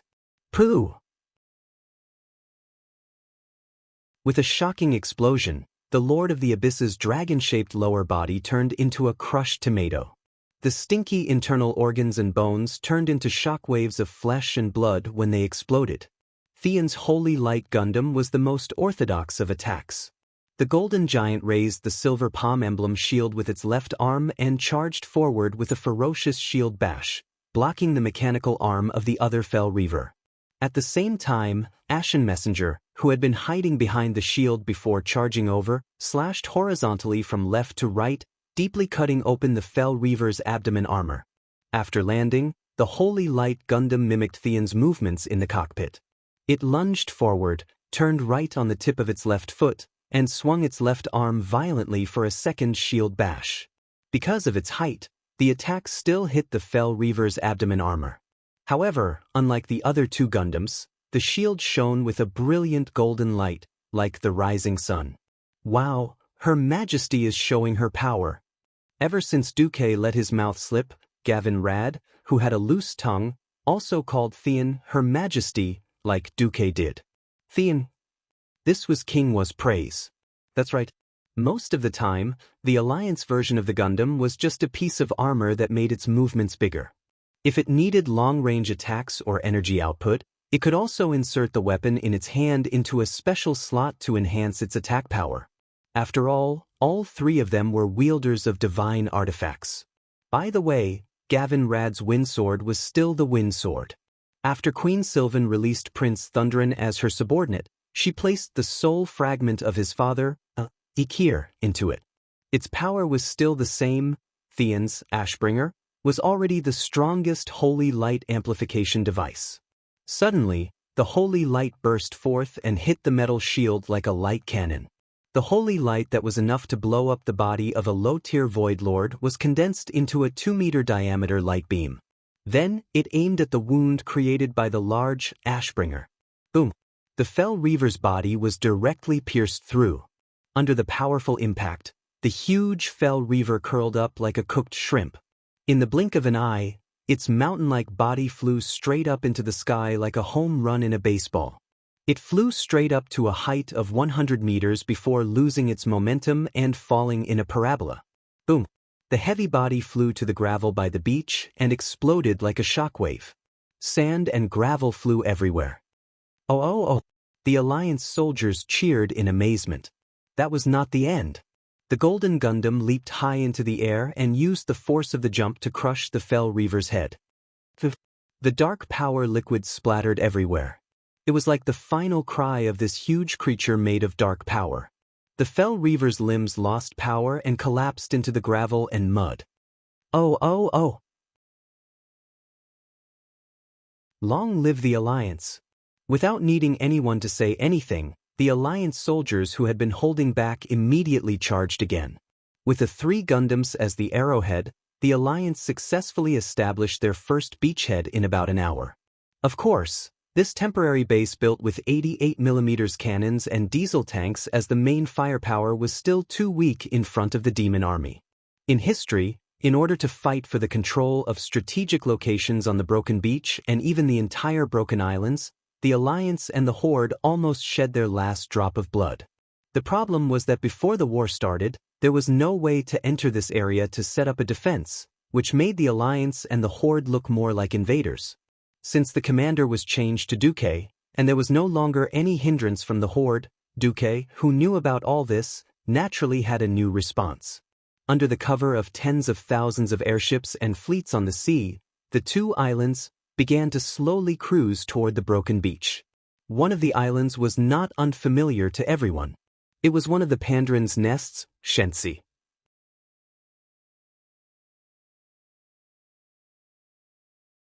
Chapter 2007. Duque persuaded old Shen and Xiaohao to let Shenzhen take the risk to participate in the first wave of attack, provided that the Alliance successfully controlled the beachhead. The Pandaren didn't want his old friend to take the risk, but this was a war involving all the creatures in Azeroth. Even the always kind turtle couldn't stay out of it. Therefore, Shenzhen's huge turtle back was full of the Alliance's mechanized troops. 2 full assault tank divisions were the Alliance's killing machine to attack the Burning Legion's position. Almost as soon as Shenzhen approached the Broken Beach and sent out a signal that he couldn't get any closer, the Alliance's engineers quickly put down the trestle that had been prepared in advance and put it on Shenzhen's back all the way to the beach. Tens of thousands of mechanized troops marched on the Broken Beach. Their participation directly suppressed the Burning Legion's counterattack.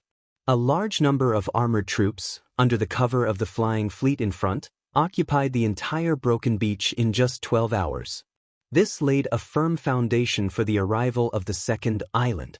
It was a mobile fortress fixed on more than 11,000 pontoons and floating cabins, covering an area of more than 1 square kilometer. Its shape was an octagonal fort up to 9 stories high, and now only had a reinforced concrete foundation structure. Even if the unnecessary structure was repeatedly cut, the total weight still exceeded 36,000 tons. Yes, the Alliance did have flying fortresses like Naxxramas and the Dalajan. But in a supermodern war, the importance of strongholds was self-evident. Naxxramas, which didn't land, was like the sword of Damocles, hanging high above the heads of the demons. Moreover, the flying fortresses also undertook the task of mobile support, so it was best not to use the two ready-made flying fortresses as the military fulcrum of the Broken Islands. In history, after the Third Dark Portal, the courageous Dalaran had acted as the forward base in every war, from the world of ice and snow in Northrend to the Broken Archipelago. In this life, Dubois had changed history significantly, so the Dalajan had to bear much less pressure. After the Dalajan moved to the west side of the Broken Beach to act as a barrier, blocking the counterattack of the Flying Apocalypse Guard army, Naxxramas began to help transport the mobile fortress to the Broken Beach.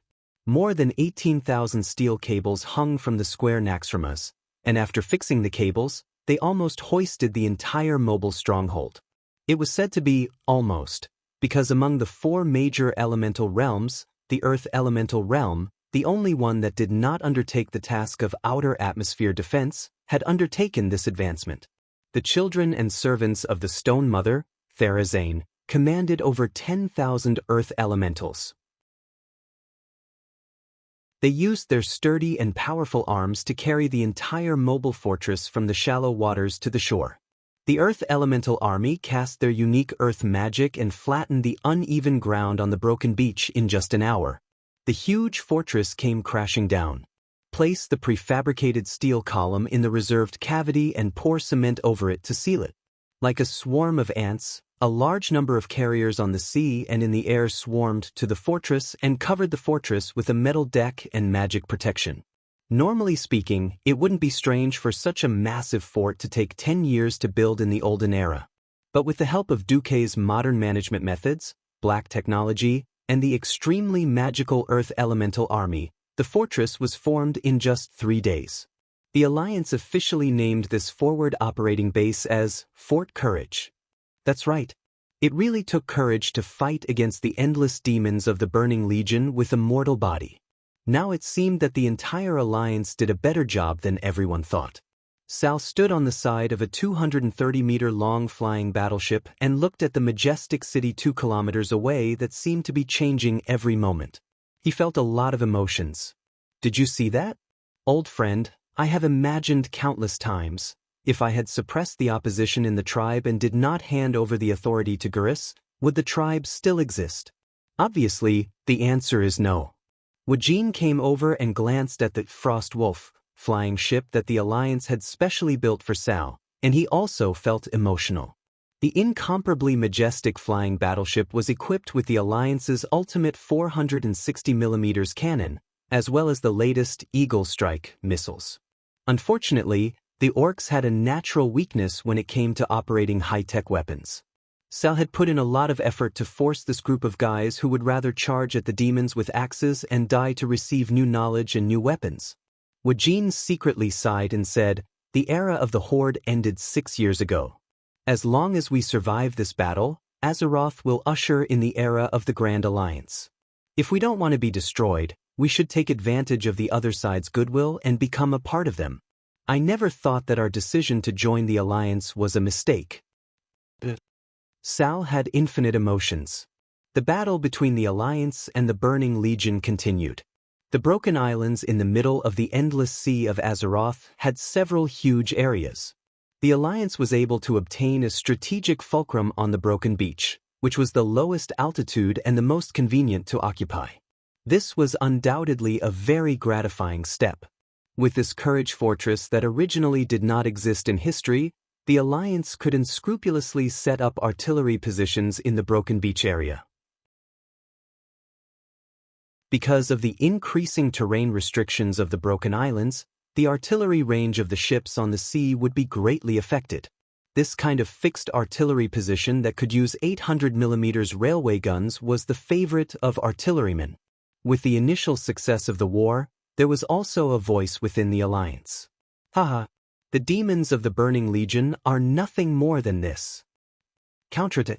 The Alliance should counterattack into the Twisted Nether and hit the Legion's nest. Most of the people who said this were low-level staff officers who had a good background or family education, had just graduated from military academies, and had a higher starting point than ordinary soldiers. Of course, there were also a few soldiers who took the lead. For this kind of brainless idiot who fooled their own people and encouraged more people to follow them to die, there were too many of them. For example, in World War I, when the British Army first saw machine guns, the brainless British commander felt that he did not send enough soldiers.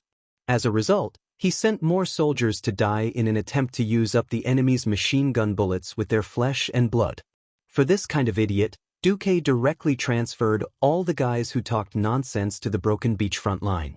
Within 3 days, more than half of these idiots died, and then they fell silent. The defending side would always be on the passive side. When the Burning Legion found that the hard bone of Azeroth was as difficult to bite as ever, the entire legion began to adjust.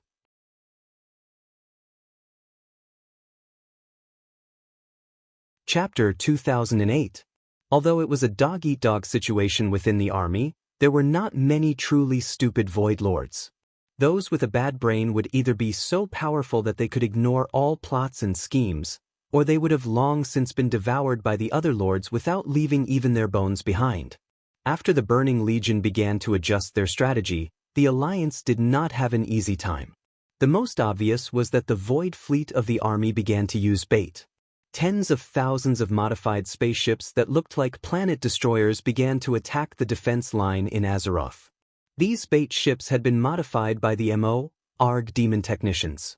Be it the spaceship signal or the appearance, they were extremely realistic.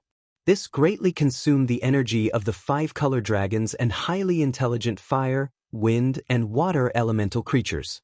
The enemy spaceships that broke into the atmosphere were not limited to the 6 ambush circles. Even though Duque was prepared and even deployed some of the spaceships to the rear when the front did not need so many spaceships. 36 air fleets with more than 1,000 warships were patrolling the 4 continents, but they still felt exhausted. At the same time, on the Broken Islands, the Alliance's advancement to Asuna, Surima, and Storm Fjord was not going well. More fell mechs and Lords of the Abyss appeared on the battlefield. These thick-skinned mechanical creations and great demons were a destructive blow to the ordinary Alliance troops. There were more than 3 Gundams. Duque had customized one for every powerhouse in the Alliance who had reached the hero realm. Only these powerhouses who stood at the top of the Alliance in terms of reflexes and physical fitness could unleash the maximum combat power of the Gundams. As for the rest, due to the shortage of high-strength metal resources and the production capacity of the Mimiron workshop, the Alliance really did not have the ability to make more Gundams. However, Duque was already considering promoting a cheaper version of the Gundam Jim. It was a huge mech that even the elite professions in the Alliance could use, mainly to deal with the Apocalypse Guards that were too large in size.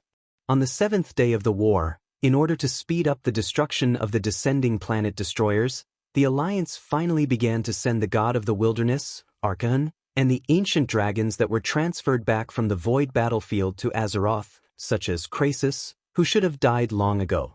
The effect of training had long been achieved. However, the fatigue of the soldiers was increasing, and the battle losses were also rising. The more planet destroyers there were, the more army portals opened in Azeroth. Quantitative change could lead to qualitative change. If he didn't want the pressure to accumulate and eventually become the straw that broke the camel's back, he had to reduce the pressure in advance. I don't believe that the Burning Legion's planet destroyer battleships are infinite. Looking at the damage reports flying towards him, Duque cursed in his heart. War was like 2 ferocious beasts tearing each other apart. If the difference in strength was not enough to kill the other in one blow, then it was very likely to become an endless overtime. Either one of them couldn't take it anymore and was killed by the other, and then devoured until not even their bones were left, or both of them were so exhausted that they couldn't fight anymore. Then, they silently shook hands and went back to lick their wounds before fighting again. Just when the battle was at its most stalemate, the first piece of good news finally arrived. Torim contacted Duque excitedly. "Duque, we found Odin." When Duque heard the news, he pretended to be happy and didn't lose a polite smile. Putting aside the fact that this world was also filled with Norse gods on Earth, Duke was already doing them a favor by not creating a Lord Kratos. Just talking about Odin didn't interest Duque at all. That's right, at this point in time, Odin would jump out. 1. The owner of the Sky Fortress, the Warrior's Artifact Hall, in the World of Warcraft game. 2. The final boss of the 5-man instance dungeon, Valhalla. 3. The first boss of the Trial of Courage group dungeon. 25,000 years ago, as the most powerful and bravest guardian, Odin was appointed as the chief manager by the Titans. He had the authority to summon Olga to solemnly create Azeroth. While the Guardians were promoting the ceremony to grant the dragon aspects power, Odin was alone in the Hall of Ojua, deep in thought. His colleagues' disobedience to him, the commander-in-chief, made him furious. But what made him even angrier was that he was certain that the dragon aspects would fail to protect the world. To prevent Azeroth from falling to such a state, Odin decided to take care of everything himself. He wanted to create an elite army according to his wishes, an army that could listen to his commands and protect the world when Azeroth was in dire need. And in order to obtain the soldiers of this army, Odin set his sights on the powerful Vrykul. He had always been fond of the Vrykul's innate courage and strength. In Odin's eyes, the Vrykul's warrior soul was incomparable to any other Titan creation. Tyr, the king of order, and the other guardians returned to Ojua and asked Odin to give up this stupid plan, but Odin was unmoved. He was stubborn and believed in his own correctness, but when he invited the other guardians to help him build the army, no one offered a helping hand. Odin expressed that even if he was the only one, he was determined to complete this army. This was why when Duke and the others first attacked Ojua, the Guardians said that Odin was missing. In fact, Odin had chosen a side hall of Ojua as the base of his army. After that, in order to separate it from the entire fortress, and even more so from the other Guardians, Odin found a witch, Herria, a creation of the Titans that Odin had treated as his goddaughter for a long time. Thus, Herria weaved a powerful spell and enveloped all the strongholds chosen by the Guardians. Then, she used all her strength to tear the group of halls that originally belonged to Ojua from the ground and rose straight into the clouds in the sky. Since then, the floating city's reputation as the Hall of Valhalla spread throughout the world. Odin occupied the top of the fortress and loudly announced his intentions to all the Vrykul. Those who died heroically and gloriously on the battlefield would be able to be reborn in the Hall of Valhalla, and the bodies obtained by their souls would be forged by an even more powerful storm. These warriors, these Varigars, would be the top guardians of Azeroth, and their achievements would forever be remembered in the hearts of all Titan creations. Now, what was lacking was a way to send souls to the Hall of Valhalla. For this, Odin studied the energy dissipated in the Kingdom of Shadows, and thus mastered the method to transform some of the Vrykul into spirits. This was the method to create Varigar.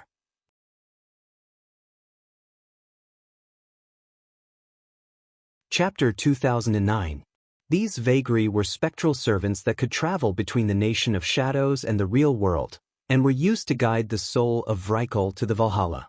However, if they became Vagri, it meant that they would have to bear the curse of being an illusion for all eternity. But no Vrykul was willing to sacrifice themselves to become Vagri, so Odin decided to take action by force and turn the Titan creation into a slave.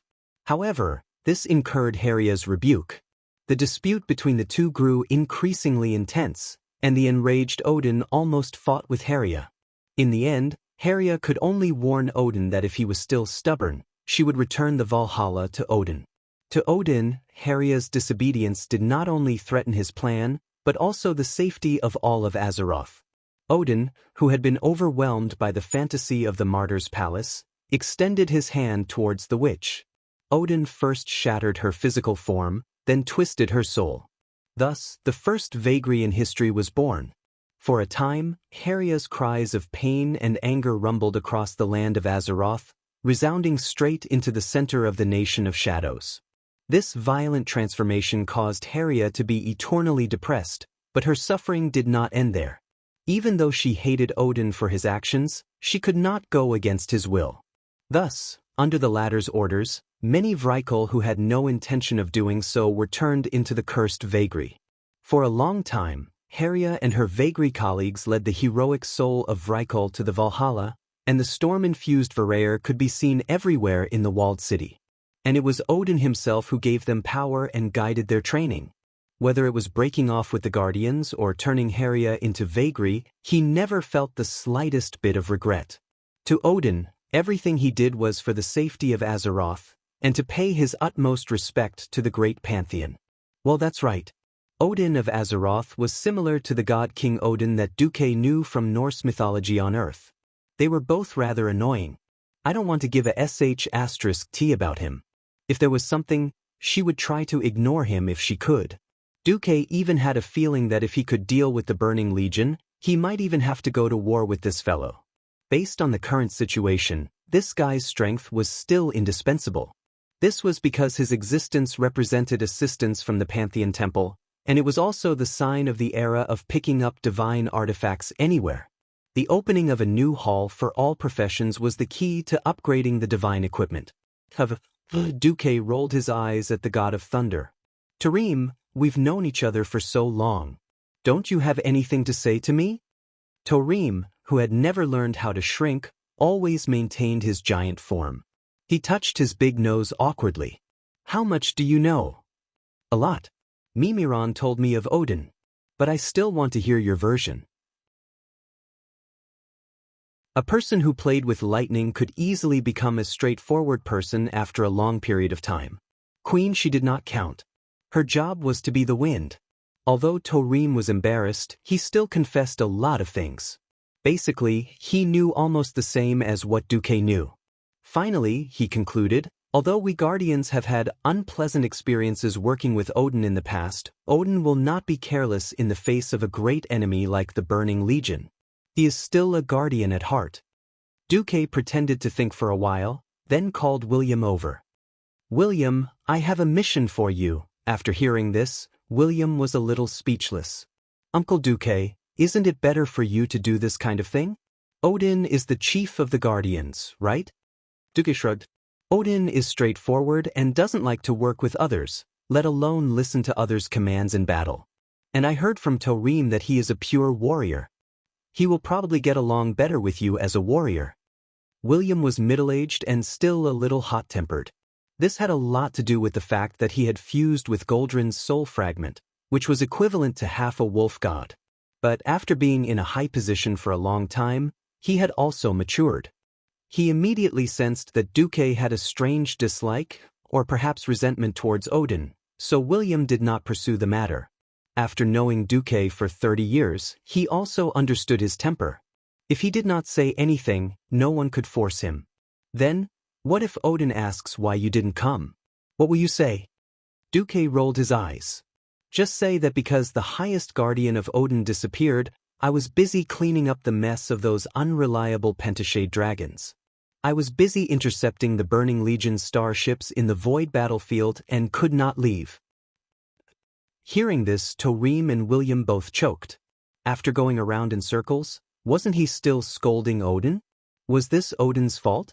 Duque was really mean. Tarim's face turned red too. In the beginning, it was Odin who insisted on giving power to the dragon aspects.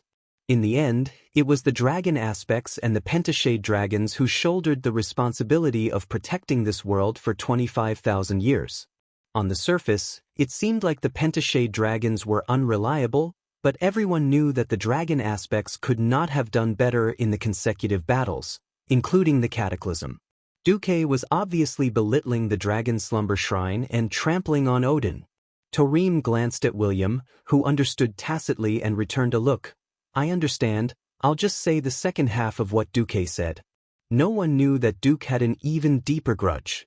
What the hell, why was it that in The Return of the Legion, the warrior class hall was ascending to the heavens, while the other class halls were entering?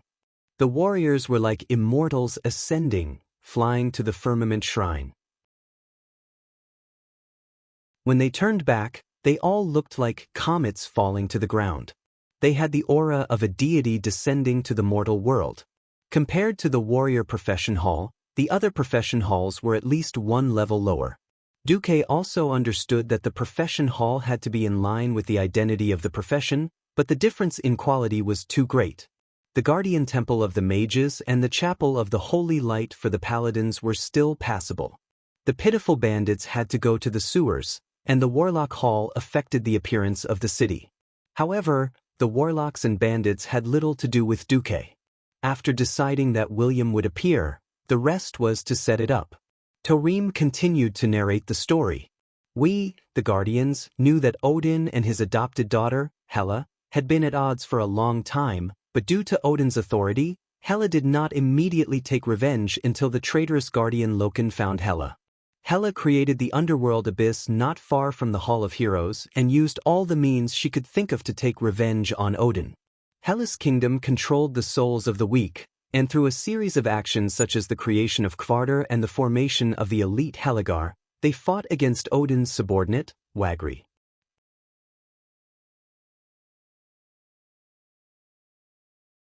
Chapter 2010. Tarim continued, ever since Loken's betrayal, Odin has been imprisoned in the Hall of Heroes. Hela has been plotting in the shadows to seize the soul of his Varigar warriors. But recently, we received a message from Odin again. Odin is gathering mortal warriors for a final test, hoping that their strength and determination can turn the situation around and end Hela's rule. The underworld purgatory is only the first step of Hela's plot. She intends to eradicate Odin and obtain the soul of the Varigar warriors. So, our mission this time is not only to rescue Odin but also to defeat Hela. At this moment, Duque interrupted. This mission is very important because Mimiron told me that Odin seems to have a special way of charging divine weapons that can allow most weapons with divine weapon quality to be charged and upgraded to a higher level of divine weapons.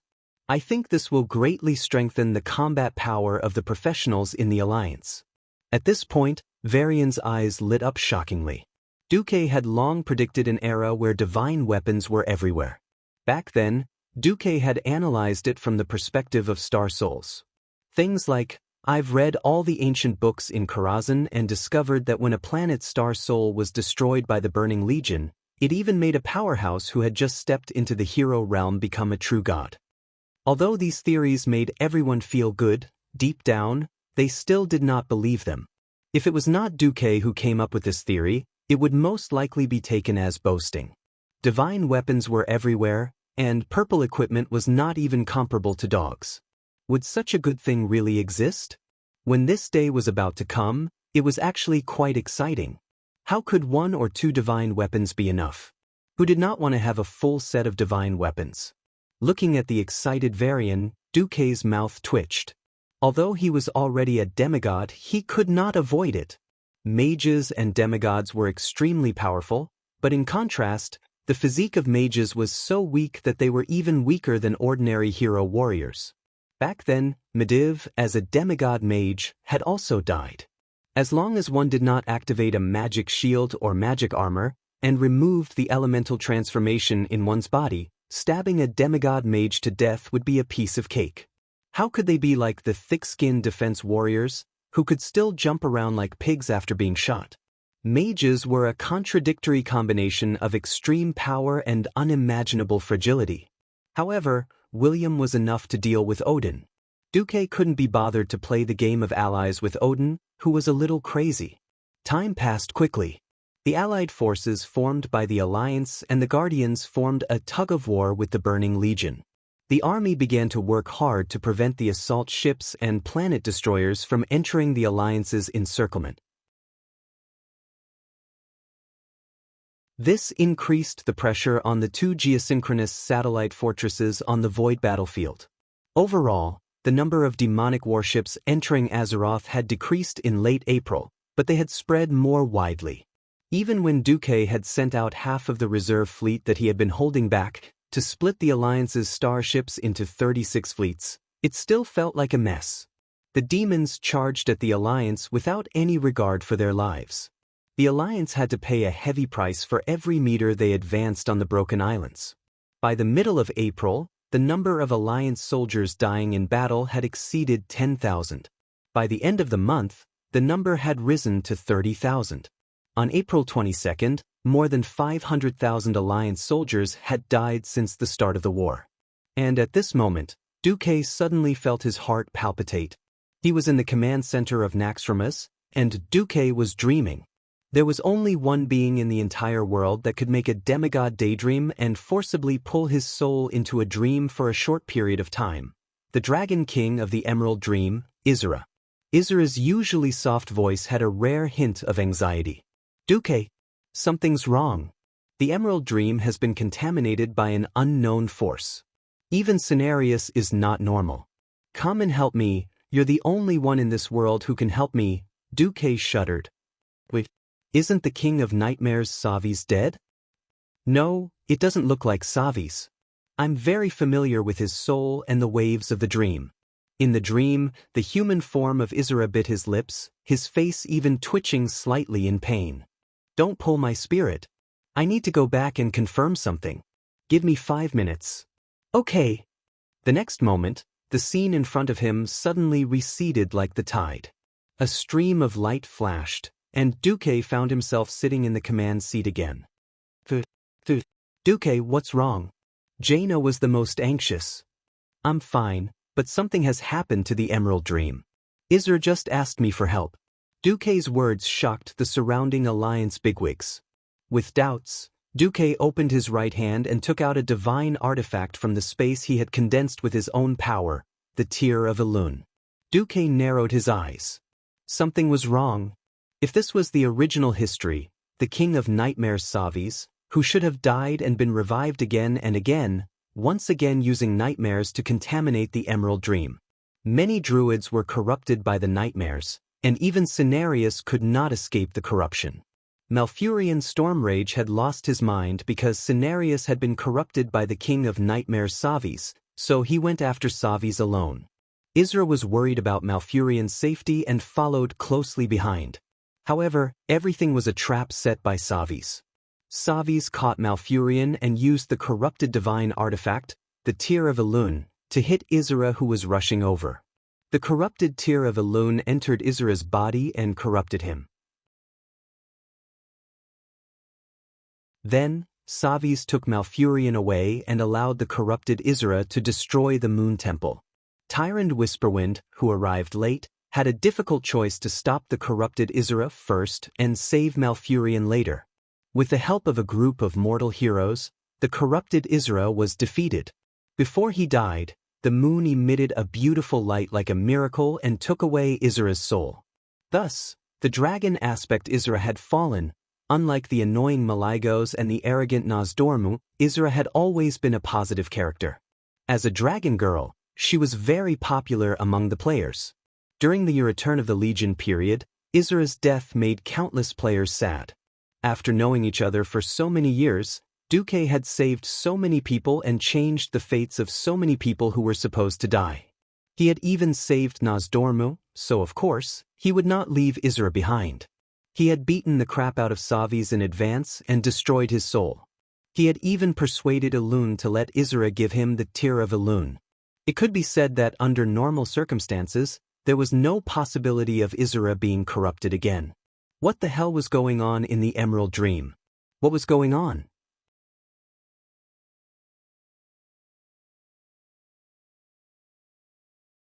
Chapter 2011. Magni, I have an important mission for you. With that, Duque handed the Tear of Elune to Magni Bronzebeard, who was glowing with a blinding diamond light. I'm going to the Emerald Dream. During this time, keep it safe for me. The Tear of Elune, one of the pillars of creation, cannot be lost. Magni stretched out his hand and took the artifact. As soon as he closed his sparkling diamond palm, everyone could see that his diamond arm had become almost transparent. The red solid artifact teardrop had actually passed through his arm and reached his heart. The big shots were dumbfounded. Magni's gaze swept across everyone. I'm sorry. I'm just a demigod of the earth. I'm not like a certain demigod of the elements and a certain goddess of the wind, who can still act like humans even after stepping into the divine realm. Everyone burst into laughter. Queen Sylvanas connected telepathically. Duque, I know. Duque, of course, knew that there must be a reason behind this anomaly. If it was just a routine attack, Duque wouldn't be afraid at all. However, this inexplicable attack was a bit of a headache. The history of Azeroth had long been riddled with holes by Duque. Some events, rather than fate, were more like the same choices that a certain leader with a fixed personality would definitely make at a fixed point in time. However, many events had already become untraceable. For example, Xianxia should have been dead long ago. She would at most turn into a zombie once before completely disappearing from the stage of history. Who knew that she would still be fighting in the void battlefield with the title of a dragon aspect? Another example would be William. At this point in time, William should be dead as well. However, with Duque's command, William had directly escaped death at the Shattered Beach. He was still the core and soul of the Alliance.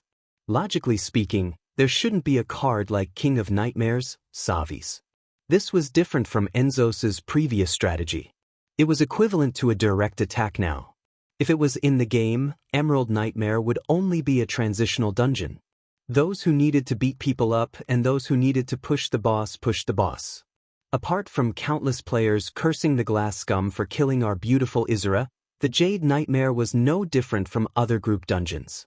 The Azeroth in the real world had a completely different significance to the Emerald Dream. The Emerald Dream was originally the blueprint of the Azeroth created by the Titans, but now, under the stimulation of the mysterious power of the unknown origin, the spreading corruption was now gushing out. If it could not be stopped at its source, the entire Azeroth would be surrounded by it. Duque knew very well what would happen if the Emerald Dream turned into an Emerald Nightmare. When the nightmare expanded infinitely, all the mortals in Azeroth would be trapped by it. They would pass out on the floor and have nightmares. What would happen if the Burning Legion's invasion was like a raging fire, and all the Alliance soldiers of the Resistance Legion fell asleep from nightmares at the same time? Team wipe. Big Brother. Needless to say, only by defeating the one who was the source of the corruption in the Emerald Dream would they be able to see the pure Emerald Dream again. If the other Alliance powerhouses went, they would have to work twice as hard for half the results. Their background meant that they had limited knowledge. When it came to knowledge, no one could compare to a transmigrator from the Great Celestial Empire. Duque had arranged the work on the front line. After handing over most of the task of remotely controlling the Void Fortress above the atmosphere to Khadgar and the other elemental emissaries, he directly lay down in his bedroom in Naxxramas's commander's mansion. He ordered his handmaidens, Vanessa and Solarian, "I'll probably have nightmares and scream. As long as I don't wantonly attack the surrounding Alliance leaders, don't worry even if I tear down the commander's mansion." Vanessa was a little troubled. "Then, when I sleep, don't let anything near me, not even my wives. Because in terms of power, the spirit can actually be unified with the material. When the spirit is completely materialized, the enemy can also become someone by my side." With her voice and smile, Duque emphasized, even though he thought that he might be thinking too much. It was better to be safe than sorry. Ever since he had transmigrated, he had persevered for so many years, and he was just one step away. No matter what, he could not fail at this time of the army's return. Duque arranged everything, laid down comfortably, and called out softly, "Isra." Almost in the next moment he felt as if his spirit had encountered a black hole, and a great suction force came from the illusion, about to pull his soul out of his divine body. Of course, if Duque wanted to resist, the other party would definitely not succeed. A demigod against a demigod would at most be a distraction. After verifying that it was Isra himself and that he was not corroded, Duque let go of his spirit, allowing Isra to pull his soul. In the blink of an eye, Duque found himself in a strange, blurry, and terrifying world. The sky was red, but it was covered in a thick layer of dust. Countless buildings in the distance, as well as the huge land below, were lifted into the air by huge vines. Once upon a time, the Emerald Dream was a vibrant green. Even though there were all kinds of unreal illusions, it was always filled with a beautiful feeling. It was as if as long as he closed his eyes, he could sit in all kinds of beautiful dreams and soar in an absolutely perfect world.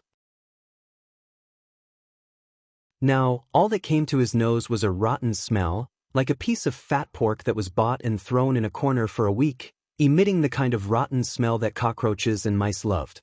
Ugh! It was just a feeling, but Duque felt like retching. Duque, you promised me 5 minutes. Izura's soft voice came. Duque turned around, embarrassed, and then got a shock. Old friends. Whether it was her dragon form or her night elf form, Izura always gave people a feeling of elegance and beauty. But the Izura that appeared in front of Duque was extremely weak. The Izura in her night elf form couldn't even stand steadily. Half of her body was leaning on a withered blood-red vine. Night elves always dressed boldly. Most female elves liked to not wear armor between their breastplate and belt, because it made it lighter and allowed their skin to feel the power of the moon goddess. But the Izura at this moment, the right side of her exposed waist was like a tattoo of the worst kind. It was like using the worst heavy metal paint to pierce into the dermis, leaving a color of corrosion on it. Damn, why didn't you call me earlier? I thought of you the moment I got hit. This is, about 8 minutes in the real world. Izura smiled bitterly, but that smile was uglier than crying.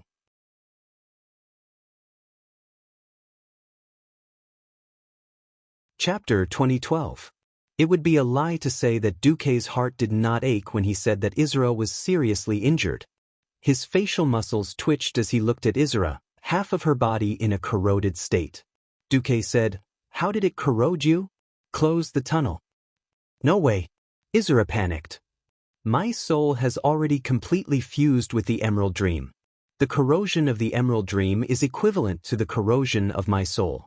We must first find the source of the corrosion and destroy it." She was interrupted by Duque. "Don't lie to yourself.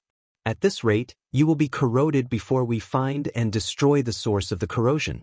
Do you want to be the third dragon aspect to be destroyed because of the corruption?"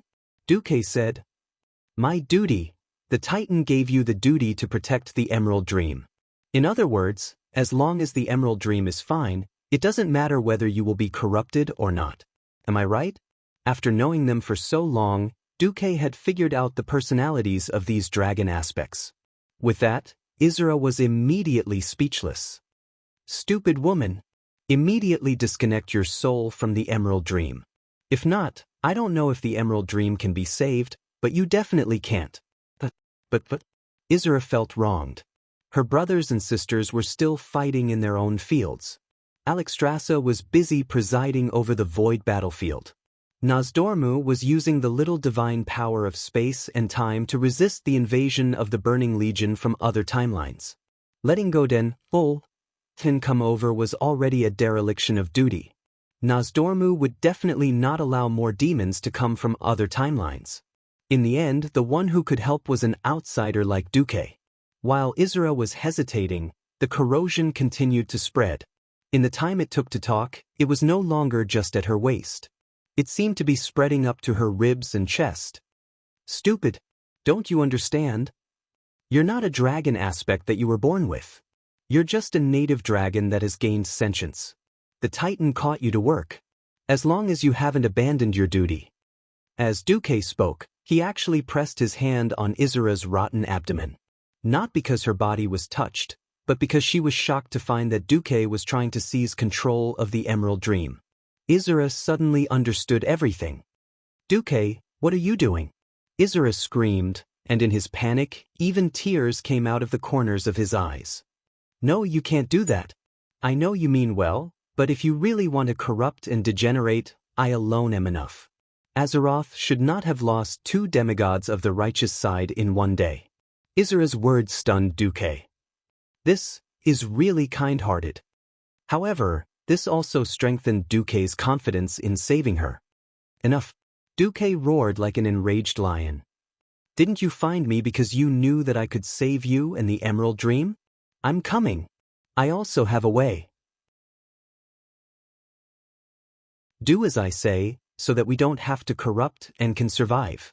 You stupid woman, since you chose to believe me, then believe me to the end." He scolded Izura so fiercely that she lost her mind. "Where's the password? I'm asking for the password to turn off the connection." In that moment of distraction, Duque had already invaded her spiritual world and shouted. Subconsciously, Izura replied in dragon language. Then, a second later, this strange and blurry nightmare world let out an extremely unpleasant hissing sound. It was impossible to describe what kind of creature this was. It only felt like some kind of carnivorous, ferocious creature that failed at the last moment when its prey was about to be caught.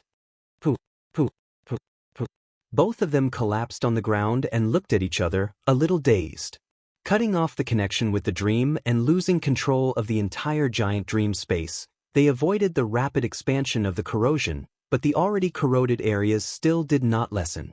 The stain on Izra's abdomen was still spreading at a relatively fast speed. "Duke, your hand." Izra screamed in shock, because she saw that Duke's right hand was also tainted by the colorful soul-corroding poison, just like her abdomen. It was indeed a small piece of corrosion. Izra subconsciously believed that she had caused Duke to be hopeless. "I'm sorry. I'm sorry. I'm sorry. Even you were infected. I'm sorry, I only thought of you in the most critical moment. I didn't want you to fall with me. I'm sorry." Izra sat on the ground in pain. At this moment, how she wished that the pain in her body could surpass the guilt in her heart. If she died, it was enough for her, and she even harmed others. She cried out loud, which was rare. She did not expect the Emerald Dragon King, who had lived for at least 25,000 years, to have such a fragile side. Duke gently lifted Izra's sharp chin and wiped away the tears at the corner of her eyes. He smiled and said, "The one who should be sorry is me. I should have shared a secret with you earlier. Alright, now it's time to witness a miracle." Under Izra's stunned gaze, Duke's right hand became more illusory, and after a few seconds, it turned into a complete spiritual body. Then, Duke slowly reached his right hand into Izra's abdomen, as if pulling a piece of gauze, only to see large patches of spiritual corrosion being pulled by Duke from Izra's abdomen to Duke's hand. The tearing pain from the depths of her soul made Izra bend over in pain, but the continuous corrosion pain, which was 10,000 times more painful than the pain of the nerves, was clearly reducing. "Wait, Duke, this kind of corrosion can't be purified by the power of light." It would be strange if Izra was not touched that Duke took the initiative to bear her pain. Aside from being touched, she was also deeply worried. She was familiar with Duke, but they were definitely not the kind of relationship where she could entrust her life to him. An ally doing this for her made Izra's heart, which had been sealed for a long time, feel a little strange. How long had it been? Maybe 10 seconds, or a few hours, or a few days. In this strange world that had lost the concept of time and had become an emerald nightmare, Izra could not figure it out at all. She only knew that her heart was placed on the great man in front of her, who had become a god as a mortal. Duke did try to purify it, but he soon gave up. Izra quickly realized what was different about Duke. His soul arm was not like an arm, but more like the detachable arm of a doll that human children often played with. Without surgery or magic, Duke simply twisted a small part of the skin on his arm that was still intact. Then a large part of his soul arm was removed just like that.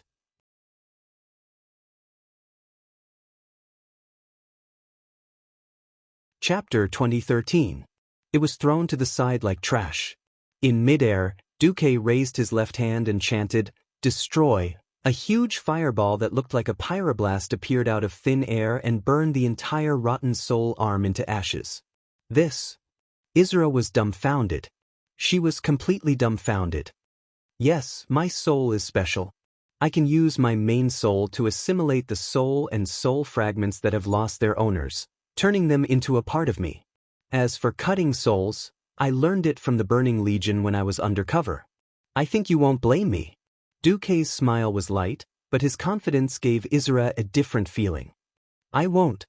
Halfway through her sentence, Izra, who was about to stand up, felt her legs turn to jelly.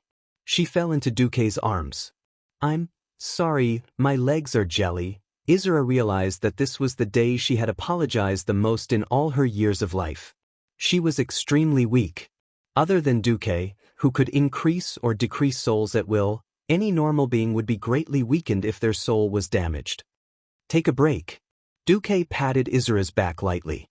He suddenly empathized with her. If his power dropped and he became the useless transmigrator who had just arrived at the elven forest, he probably wouldn't be able to accept it either.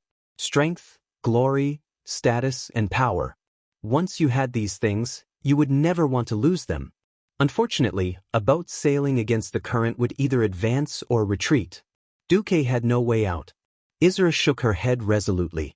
Feeling the stubbornness in Isra's eyes, Duque didn't try to persuade her anymore. He smiled calmly. Follow me. If you're really afraid of getting lost, then pull my sleeve. I promise you, I'll return you a pure emerald dream. She didn't know where Duque's confidence came from. She was clearly the supreme ruler of this dream world, but Isra realized that at this moment, she actually trusted Duque more than she trusted herself. Was it Duque's miraculous feats that made all the forces of justice feel that Duque was omnipotent? Or was it that Duque's strength had long since surpassed the imagination of all existences? Perhaps, this was the trust that came with actual achievements. Isra followed behind Duque quietly like an obedient wife, one hand holding onto the tail of Duque's robe. Wait, this plot isn't right. Why did it feel like he was on a kindergarten bus? Duque grimaced and stammered, Actually, I don't need to cast spells to launch my strongest attack. Oh. Isra seemed to be in a daze. She had been tugging at the corner of her robe, probably because she was afraid that it would affect Duque. But, now you're holding my arm like you're distributing dog food on the street with your boyfriend, and your movements are so precise. What's the meaning of this? What? This isn't suitable? Isra's strength was greatly reduced, so she didn't need to close her eyes to suppress her power. At this moment, she blinked her large, cute eyes. That innocent look made Duque's face bleed. No, it's just, sorry, I actually don't have much interaction with humans. I spend most of my time in the Emerald Dream. The people I knew before were all druids. They were too respectful to me, and I didn't know what expression to use to face them. I couldn't even talk to them. Duque was speechless. Was Isra an otaku? The human I talk to the most is you. I've seen you talk to other women like this. Duque rolled his eyes. They're all my wives. Partners? Partners in the dragon race are very loose. I don't really understand you humans. Isra said this, but she couldn't help hugging Isra tightly. Feeling the elasticity of Dragon's Peak, Duque really didn't know what expression to use to face Isra. She was a dragon. She was a dragon. This self-hypnosis was completely useless, especially after Duque had slapped on Xianxia. He didn't think it was a problem at all. He suddenly wanted to die. Completely despairing, Duque decided to temporarily cut off the sensation on his left arm. For an elemental demigod with an elemental body, this was a small matter. Phew, letting out a long breath, Duque calmed down. Isra was surprised to find that the scenery around him was changing at a high speed.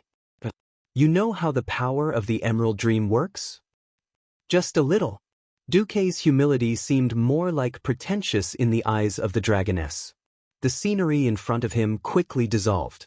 The dark red scene that was originally like a monster baring its fangs and brandishing its claws, no matter if it was the giant walls, the withered trees, or the layers of black ground that looked like solidified magma, all of them were like candles being roasted by fire, disintegrating in front of Duque with a scream. A ball of black ink suddenly came out of nowhere. Even though Duque had activated his ice shield, this mysterious evil substance easily passed through Duque's defense and poured onto Duque's body. Sizzle, sizzle, sizzle. It was like the smell of burnt meat. Miraculously, Duque didn't seem to notice it at all. One of the puddles of black water had already melted half of Duque's face. Half of his skin was gone, revealing his terrifying teeth and muscles that were constantly melting. Even though he knew that this was also a part of the Emerald Nightmare, Isra still frowned. Who knew that in the next second, a green light suddenly flashed. Isra was very sure that in the black curtain covering Duque's face, a large number of green bean-sized numbers poured down from top to bottom. 0 and 1. In the blink of an eye, the damage on Duque's face had healed without any damage. Not even a scar was left. How did you do it? Isra was shocked. It's nothing. I just understood the principles of the Emerald Dream from another angle. Usually, the world we know is a purely physical world with a physical shape.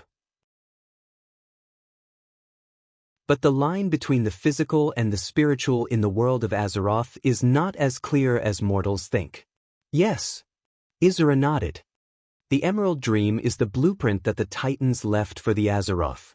It is also a special space that can perfectly merge the spiritual and the physical, allowing the spiritual to materialize in the form of a physical object at any time. As long as we know this, it will be easy. As he spoke, Duque waved his hand.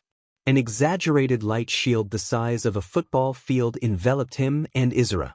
Whether it was the storm outside, the volcanic eruption, or the destruction of the stars, it did not affect the world inside the light shield at all. The so-called corrosion is to change the victim's mind in this world where the spiritual can materialize. Tampering with the victim's memory, making the victim think that their soul has really been corroded and destroyed. When the victim believes all of this in their mind, then the victim is really finished.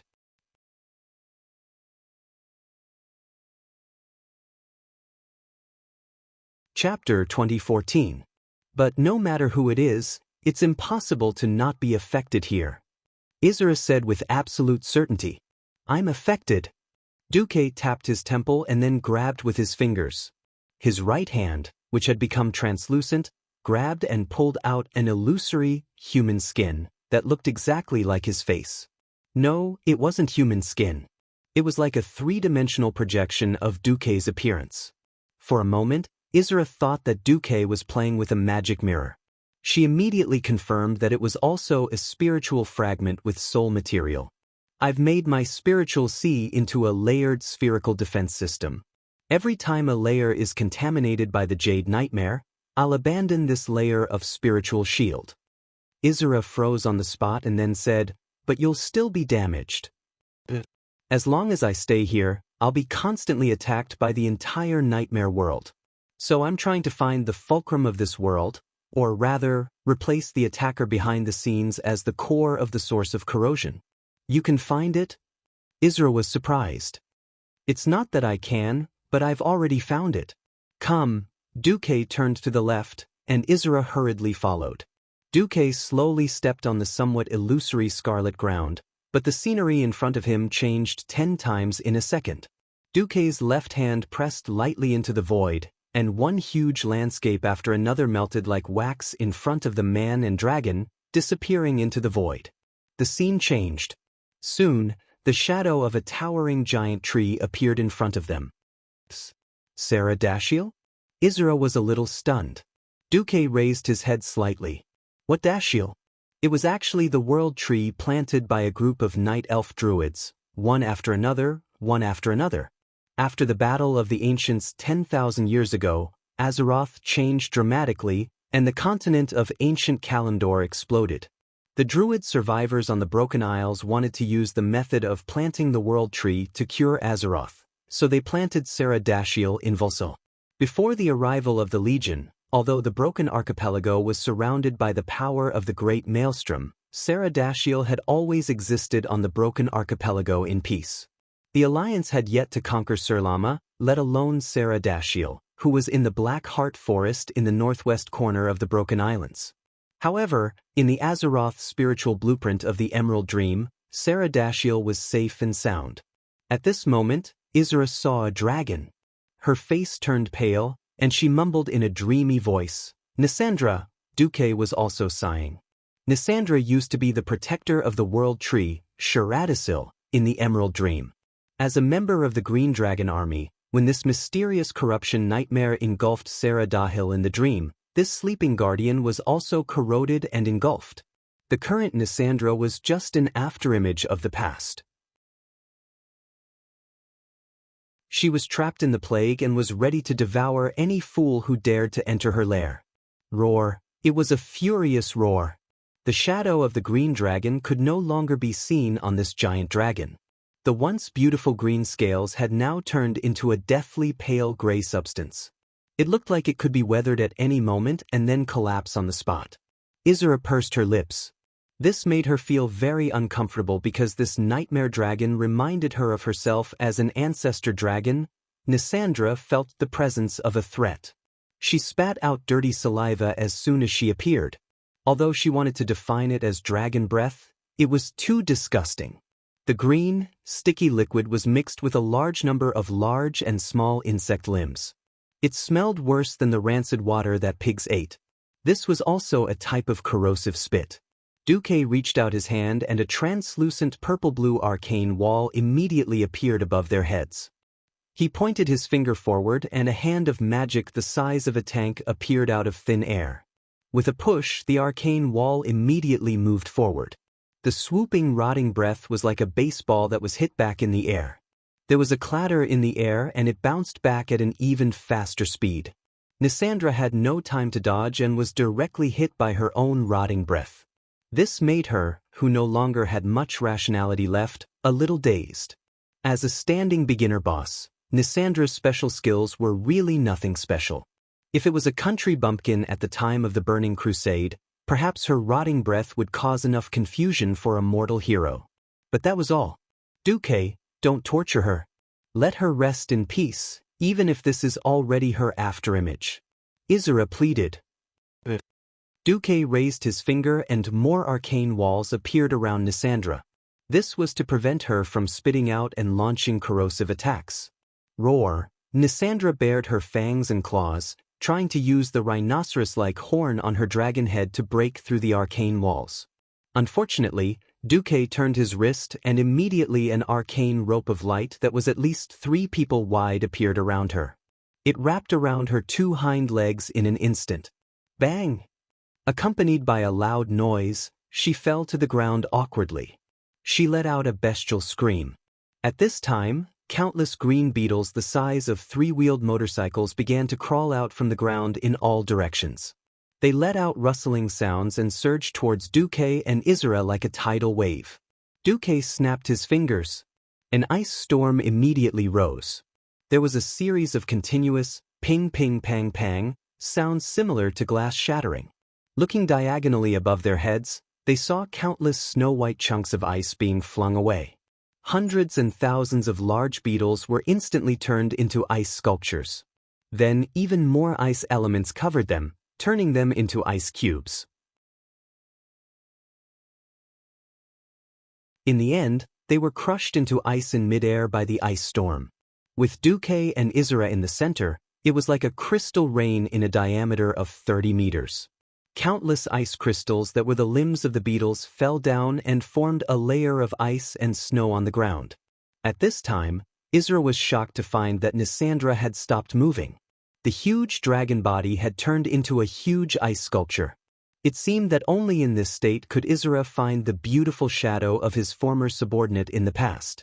Crack! The ice sculpture shattered. The huge dragon made of ice completely exploded into tens of thousands of irregular pieces of different sizes. It's over. Isra was still in disbelief. No pain. This was not a battle of the same level. There was nothing to brag about in itself. However, after the ice sculpture shattered, a bright orange light attracted Duque's attention. This is, in Azeroth, orange only represented one type of equipment, artifact. You're tuning in to the Wang Lin's Journey YouTube channel. Don't forget to subscribe and join us on this journey to catch the most captivating stories.